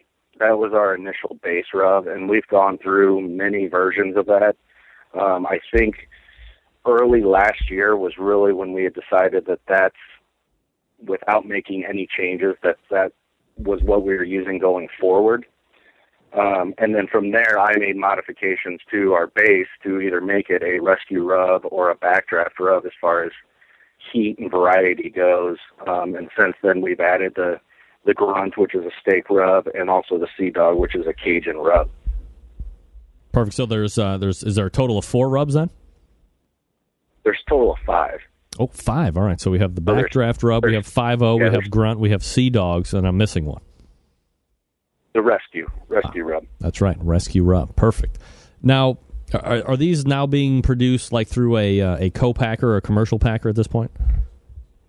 Yeah, we have a manufacturer here in St. Louis that has taken our recipes. They are now mixing it, bottling it, labeling it, and we are picking it up for distribution. What kind of a process? I'm always interested to hear, from somebody that has painstakingly gone through the recipe process and quarter teaspoon of this, half cup of this or whatever, to get those recipes honed in the kitchen at your house and being able to really do quality control. What kind of a process was it for you to find a company to make and bottle them for you? And were you nervous that they might start suggesting ways to change it or, make it taste better for less money or whatever? Dave, we spent a lot of time last year. I sent them our recipes. They produced them. They would send me a sample, whether it was a 1 pound bag or a 2 pound bag. I would cook for a week or two with it and, tell them what changes to make. And we went back and forth for probably about 6 months before we finally had the exact recipe, how we wanted it to be bottled. And after that, it's been perfect as far as quality control goes. It's been perfect every single bottle we've had out. When you're doing that 6-month process, is that something that you are continually having expenses for, or is there some type of an agreement made that it's, they're not going to start charging you until you're 100% completely satisfied with the product that they're giving back to you? Yeah, until the product itself is up to the par, up to the standard that we want, and we want it bottled, there's no charge for it. It's a pure testing phase, and until they get to that, we continuously have to barbecue every single week until it's right. So what kind of a distributorship do you have right now, or what kind of pull-through do you have? Are you in brick-and-mortar stores like grocery stores and specialty stores? Are you strictly online? How is that going for you? We have our website, code3spices.com. We also have 54 brick-and-mortar stores in the St. Louis area, and then we also have stores in Arizona, Ohio, and Indiana that are also carrying our spices. But we're always looking to expand that out as we get going. Where are you in Ohio? I live in Ohio. I would actually have to look up the city. It's called Turk Brothers Custom Meats. Wow, I have no idea where that is. The name of the store. Big state. I'm sure if it's local, I can't wait to go check them out for sure. All right, so you have 5 rubs. You have the Backdraft, you have the Rescue Rub, the 5-0, the Grunt Rub, and the Sea Dog. Tell us a little bit about the flavor profiles of each rub, and what do you think they go best with? So we start out with our 5-0 rub is our base.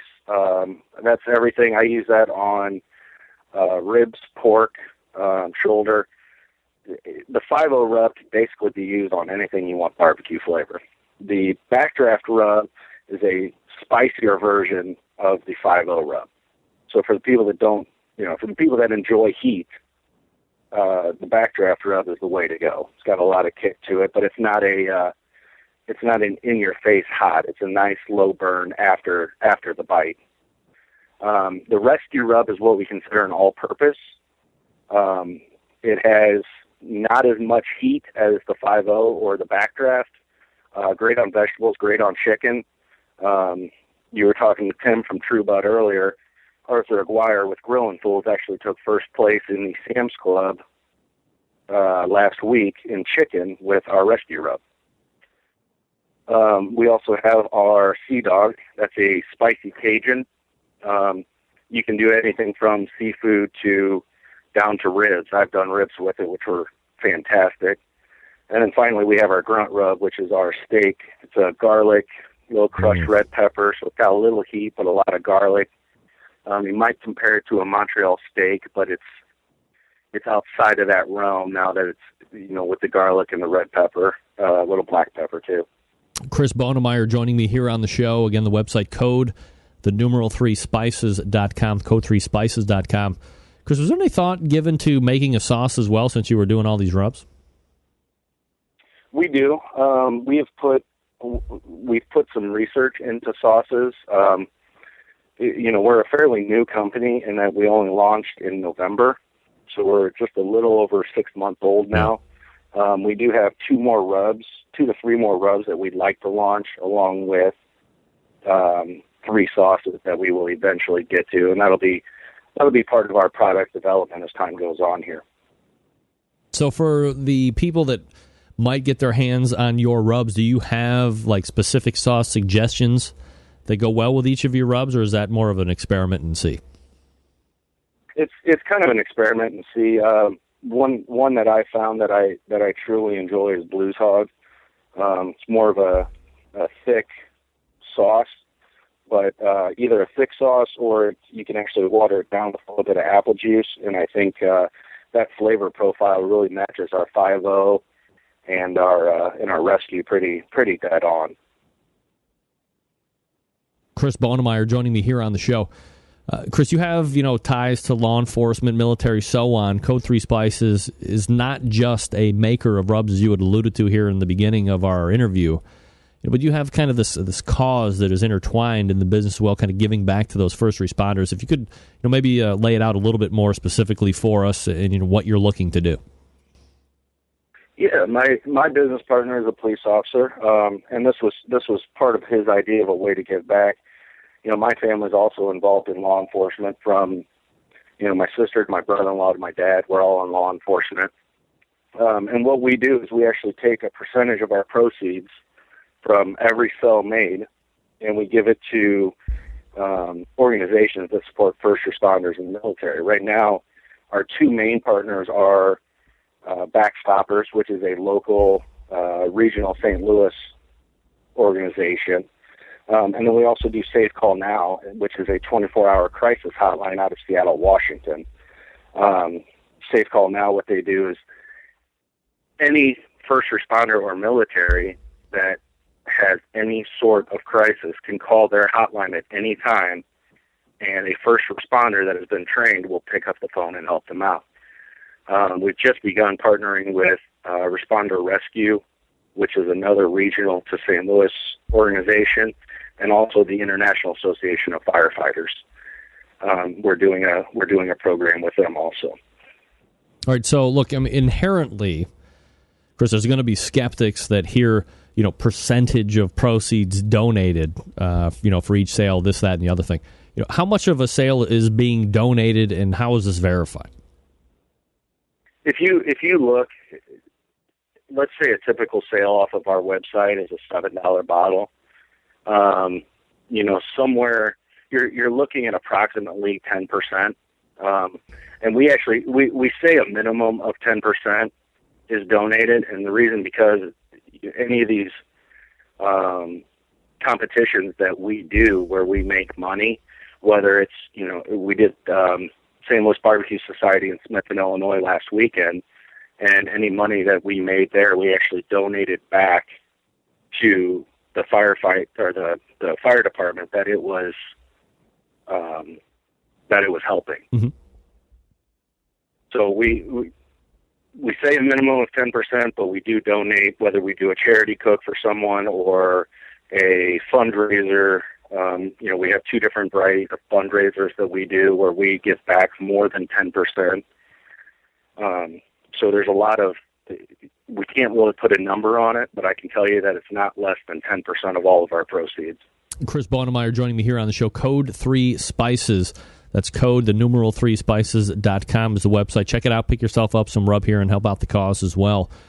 Chris, if I could, let me change it up here just a bit. You aren't a team that is, really in KCBS right now. You're looking to make that next step up and maybe, look to contend for Team of the Year down the road. But as you started, how did you go about building flavor profiles initially, and how has it changed from the time you started to present day?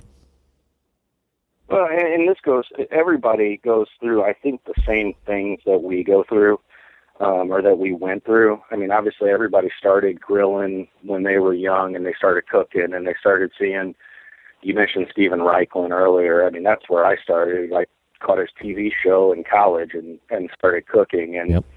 Then it's looking up recipes, and it's, inviting friends over and having everybody test it. And, now that we're at the point where we're selling rubs, we're taking the feedback from our customers, who tell us that we have a great product and there's nothing that needs to be changed. But over the years, you would try it and make an adjustment to it, and then try it again. And it's a matter of time. And I think everybody that competes, or anybody that's ever made their own rub, understands that you have to go through those own steps before you find something that you feel you've perfected. Have you guys ever taken a barbecue class before? No, neither of us actually have any culinary training of any kind. All of our barbecue has come from our backyard, or from competing in these smaller events and learning and having, some of these teams, like Major League Grilling over at the Sam's Club that have used our stuff. We're going based on their recommendation that it's winning, and he proved it 2 weeks in a row. A lot of teams that are looking to ramp up, take these, competition barbecue cooking classes that are offered by teams that are currently winning right now. Is that something that you guys, might look into when you make that leap to KCBS, or would you rather kind of make that learning curve on your own? No, I would definitely like to go to classes before I would. I think you're making a mistake if you don't want to go learn from someone else.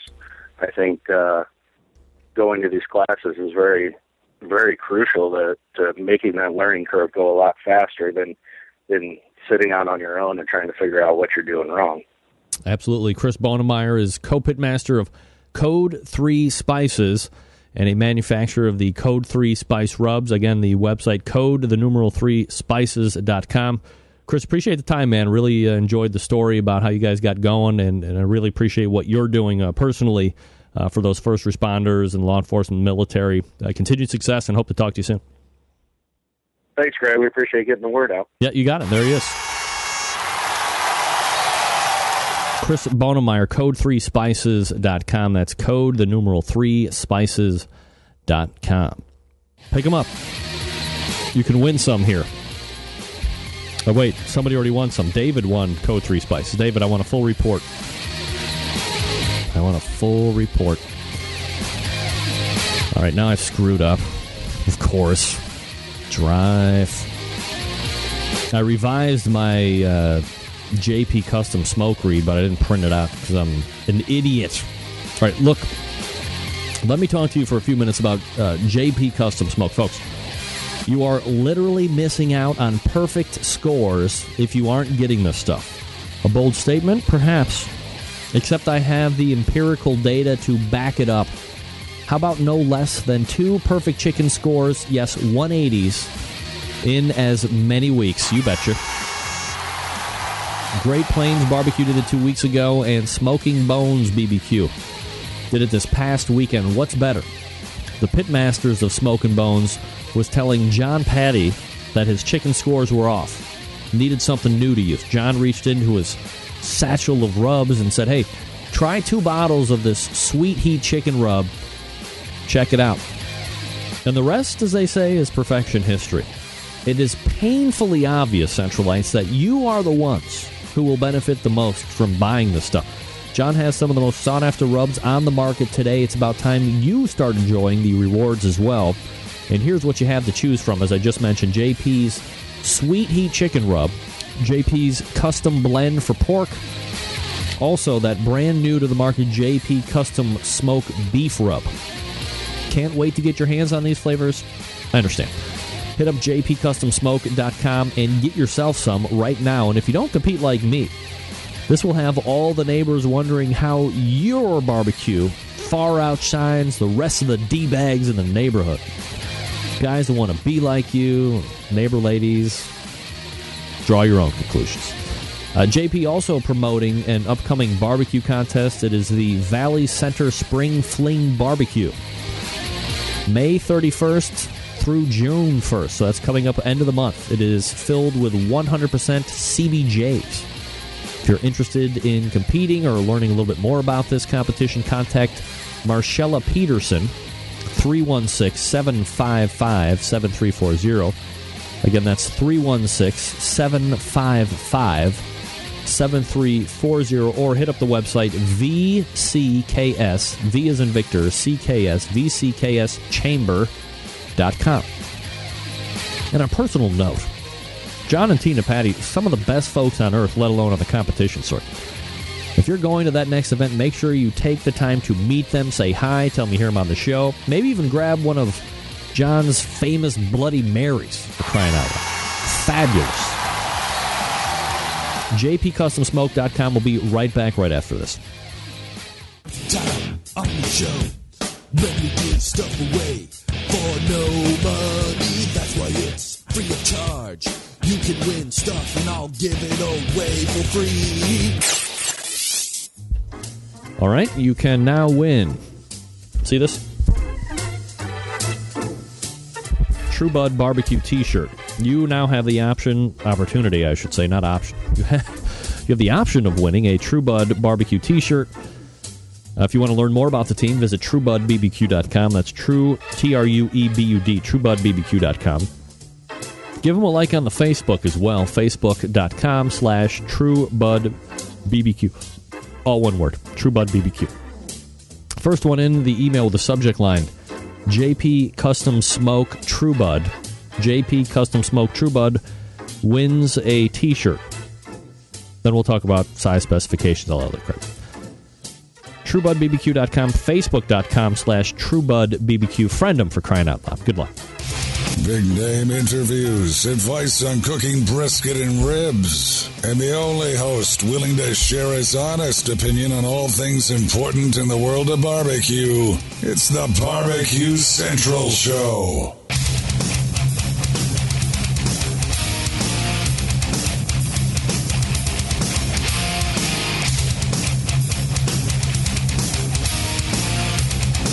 All right, we are back. 877-448-0433.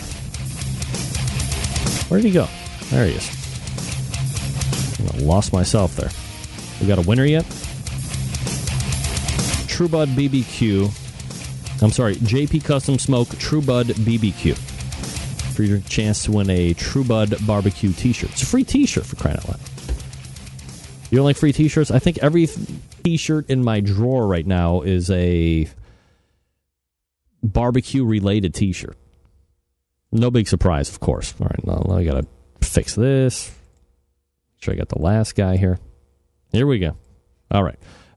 Helping me, coming out of the proverbial bullpen, as they say, helping me close out the show, a monthly guest. He is the show's resident barbecue rub and sauce expert. We welcome back to the show Scott Roberts. Scott, how are you, buddy? Fantastic. How are you, Greg? I'm doing absolutely fabulous, Scott. Did you hear the brouhaha amongst who has the most trafficked website, either bbq.about.com or meathead site, amazingrib.com? Were you privy to that?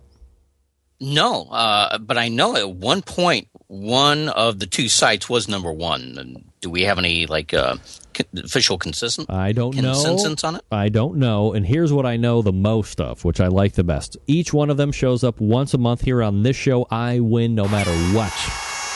Amen to that. Just like you showing up once a month, helping me do these rub and sauce reviews. If you had the most heavily trafficked website when it came to reviewing sauces, then I would be just as happy as if you had the 50th, because we all know where mine ranks, which is nowhere. Nowhere to be found. Scott, what's happening over at scottrobertsweb.com? Well, the weekly Firecast podcast is still chugging along quite well, putting out weekly podcast episodes, which people could listen to either at scottrobertsweb.com or weeklyfirecast.com. And on my main blog at scottrobertsweb.com, throughout the rest of the spring and the summer, I am having the Ultimate Hot Sauce Showdown, where I had hundreds of people nominate what they thought their favorite hot sauces were. Uh-huh. We whittled it down to the top 64. So we're breaking it down bracket style. There's head-to-head matchups every couple days. People could go over there and vote on what they think is the best, and it should be a lot of fun. Do you foresee, or could you prognosticate a winner at this point, or are we going to let the games play out, as they say? Oh, it is way too wide open right now. It really depends. There have been a couple of upsets. You know, there are a couple of hot sauce companies. They are just all over the web, and they were able to get their armies of fans out. It's like, go and vote for this. And I figured the particular battles these would be complete landslide upsets. No, the other sauce beat them out. I don't know what it was. Maybe just legitimate quality of the sauce. Who knows? So is the contest set up where people are voting or getting their legions of fans to have the most votes to move them on, or does it necessarily come down to taste? It could be either one. Obviously, since it's the internet, people could, get their legions of fans to come on in droves and have it be a popularity contest. There's really no way of getting around that. Now, the polls themselves are set up to where by cookie and by IP address, you can only vote once. But still, I mean, you get enough of your fans to, you could post on Facebook, Twitter, and say, hey, come over here and vote. You can definitely get enough people to kind of tilt the scales in your favor. It's not scientific, but it's meant to be a lot of fun. All right, perfect. And it sounds like it's going extraordinarily well with a little bit of upsets. So it sounds like it's almost like a March Madness in May. Definitely.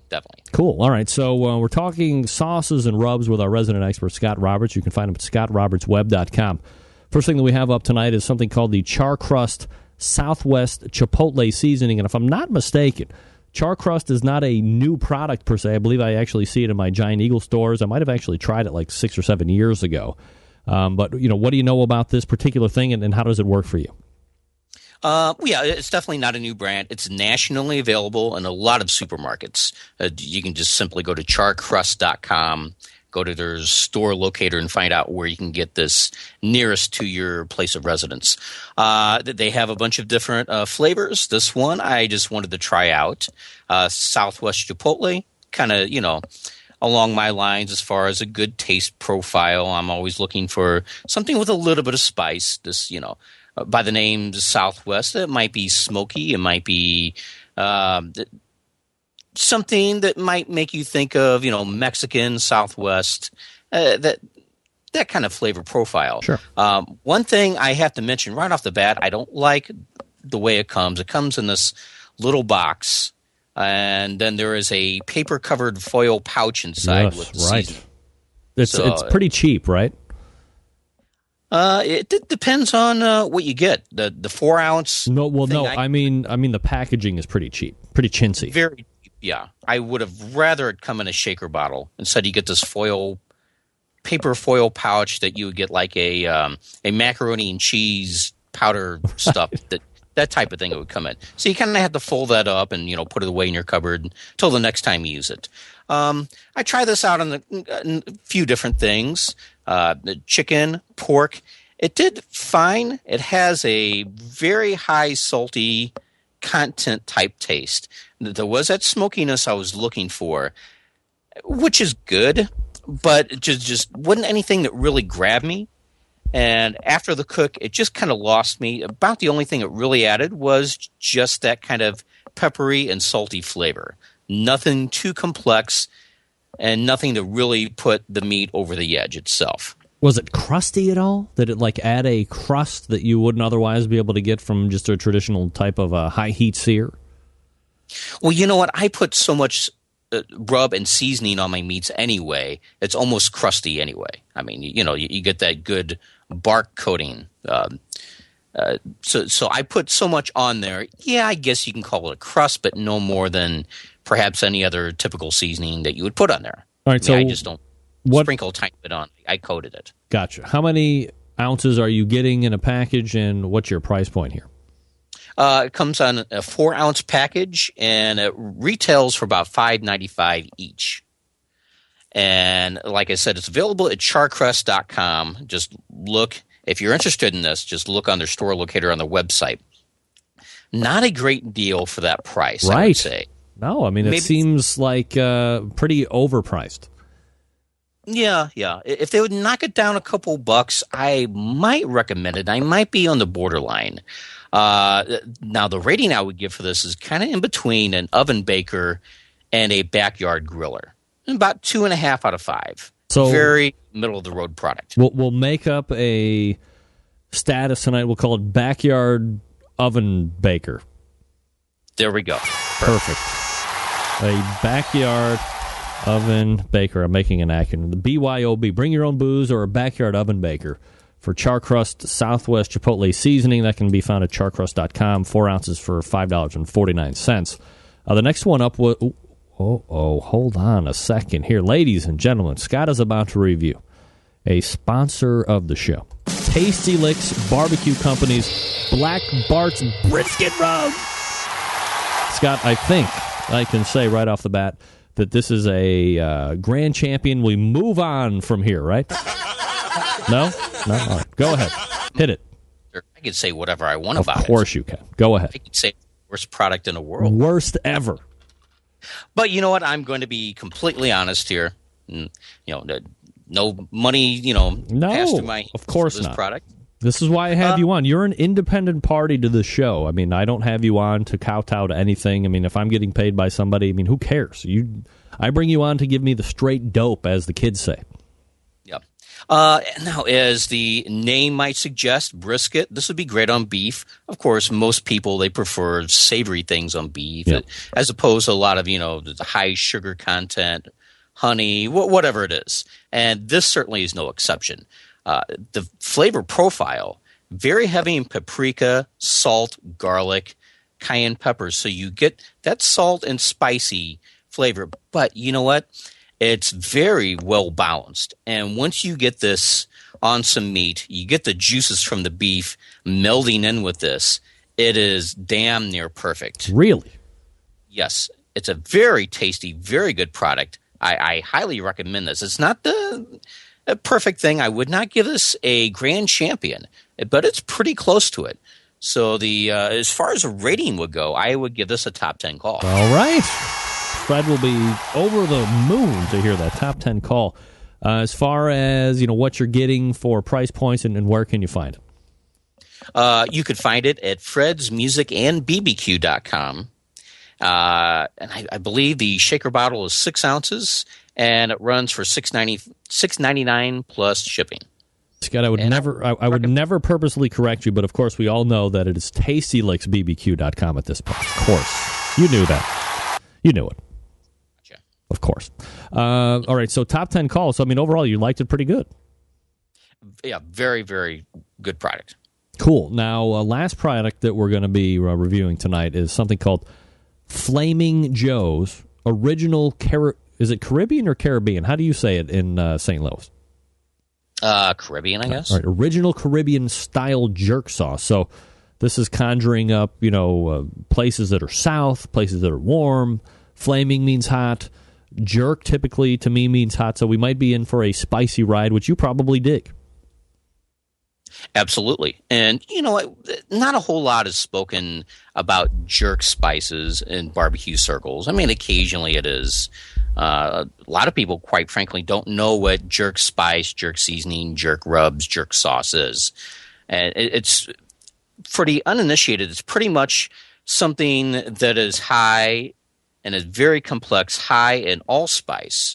And it utilizes usually Scotch bonnet peppers, sometimes habanero peppers, or used as a replacement. So you get a complex, a peppery, but a very aromatic feel to it. Some people might use cinnamon, nutmeg, things like that in it as well. So it kind of hits your nose in a way, in addition to burning your tongue. Now, this product, Flaming Joe's, has been out for a long time. Been a fan of it for years. And I just wanted to kind of give it a little bit of exposure to Barbecue Central radio listeners. Mm-hmm. This is probably the best jerk-style sauce that I've ever tried.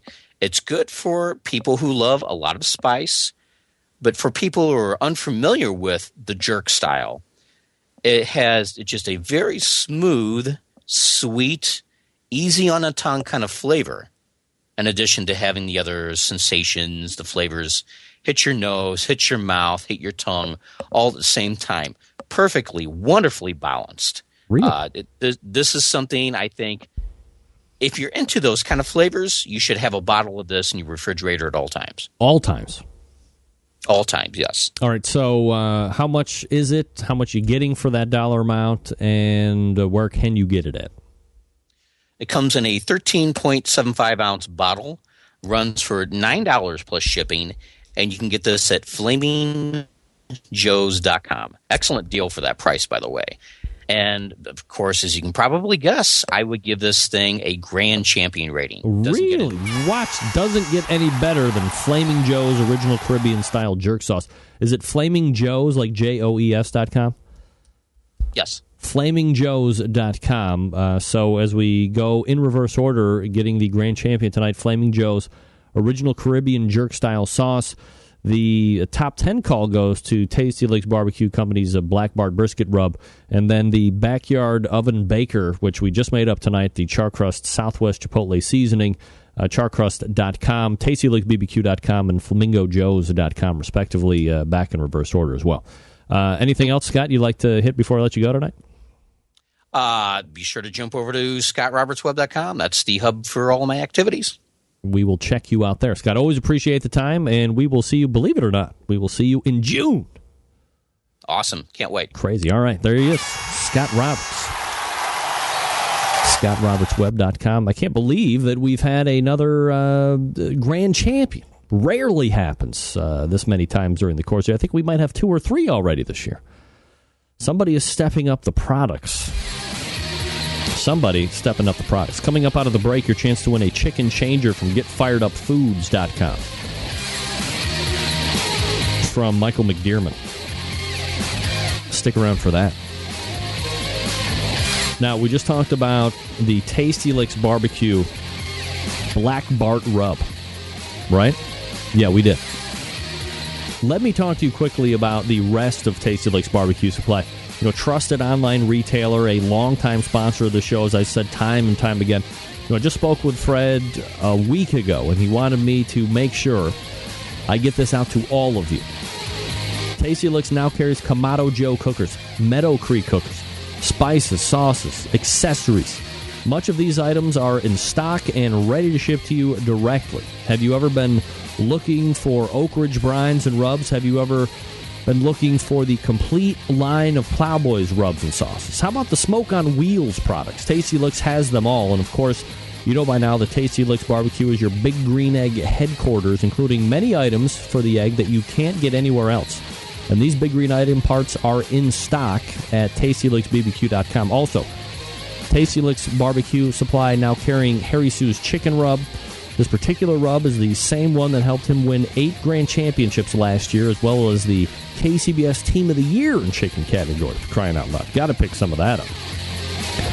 Maybe you're looking for injections. Tasty Licks Barbecue carries all the heavy hitters here as well. Butcher's Barbecue, Cosmos Q, every type of barbecue guru accessory. Tasty Licks is a Green Mountain Grill pellet dealer.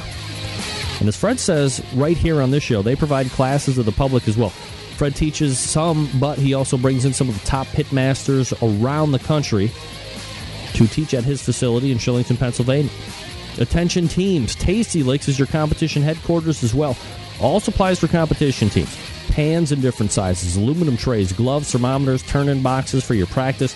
This is your one-stop shop. TastyLicksBBQ.com is the place to go. So head on over there right now. Enjoy the videos that Fred puts up on his page. There's literally 10,000 videos of Fred doing all sorts of cooking. It's awesome. When you order, drop Fred a line that you heard about him here right on this show. Let him know that his support does not go unnoticed and that it is appreciated. TastyLicksBBQ.com. That's TastyLicksBBQ.com. Your chance to win a chicken changer coming up here in 2 seconds. Stick around. We'll be right back.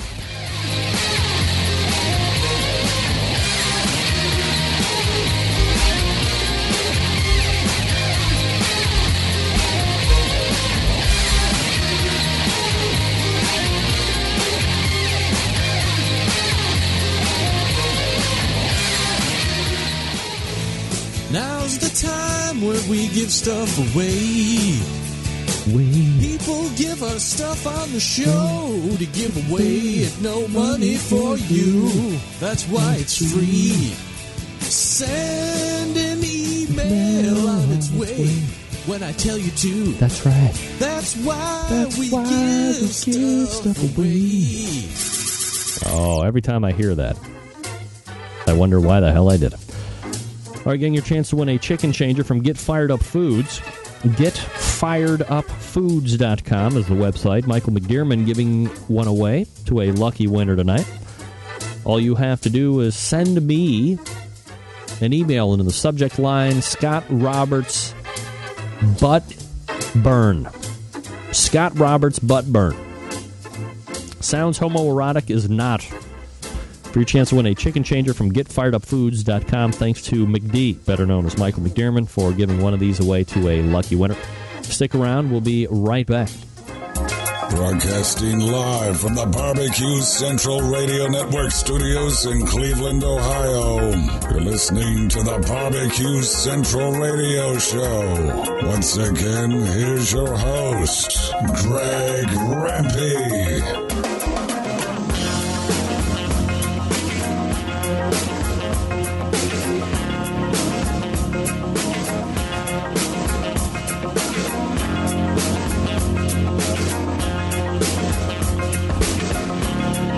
All right, we are back. 877-448-0433. Greg at thebbqcentralshow.com. Just wrapping up here. Winning the chicken changer tonight. Adam Hawthorne, winner. Gotta love that. Well, I suppose I should double check that, I guess. Yeah, Adam Hawthorne wins that. Gotta have your fat fingers ready, folks. Absolutely. And he will win it. Adam, shipping info, buddy. And I will get that over to McD, and you will have a chicken changer on its way. Just that simple. Winning stuff here right on the show because we love you for listening, and I want to make sure I'm giving back to my loyal Centralites. All right, so lots of great stuff happening here on the show tonight, and I would love to do an in-depth recap. We just don't have the time. Sorry. All right, we will wrap up. Congratulations to Swamp Donkeys Barbecue for winning the ebook from Hot Grill on Grill Action, the barbecue on competition, or the book on competition barbecue. You can pick yours up at bbqrevolution.com. That's bbqrevolution.com. Also, David won the Code 3 spices. That includes the rescue rub, the backdraft rub, the grunt rub, all that great stuff. Code 3, the numeral 3, code3spices.com. Nobody won the TRUEBUD t-shirt. What the hell happened there? Nobody wants the TRUEBUD t-shirt? I'll give that away on the Twitters. Also, Adam Hawthorne just won the chicken changer from GetFiredUpFoods.com. Thanks to Michael McDermott for that as well. All right. If you have a raw cast iron, after you're done, do a little burn off, hit it with a little grill brush, and as it starts to cool back down, a little Pam, a little Crisco, let it burn back in, season it each and every time. Generations of rust-free service. September 11th, 2001. I will never forget. Jam-packed show next week already. Until next Tuesday at 9 p.m. Eastern Standard Time, this is your program host and proud U.S. American, Greg Rempe. Good night now.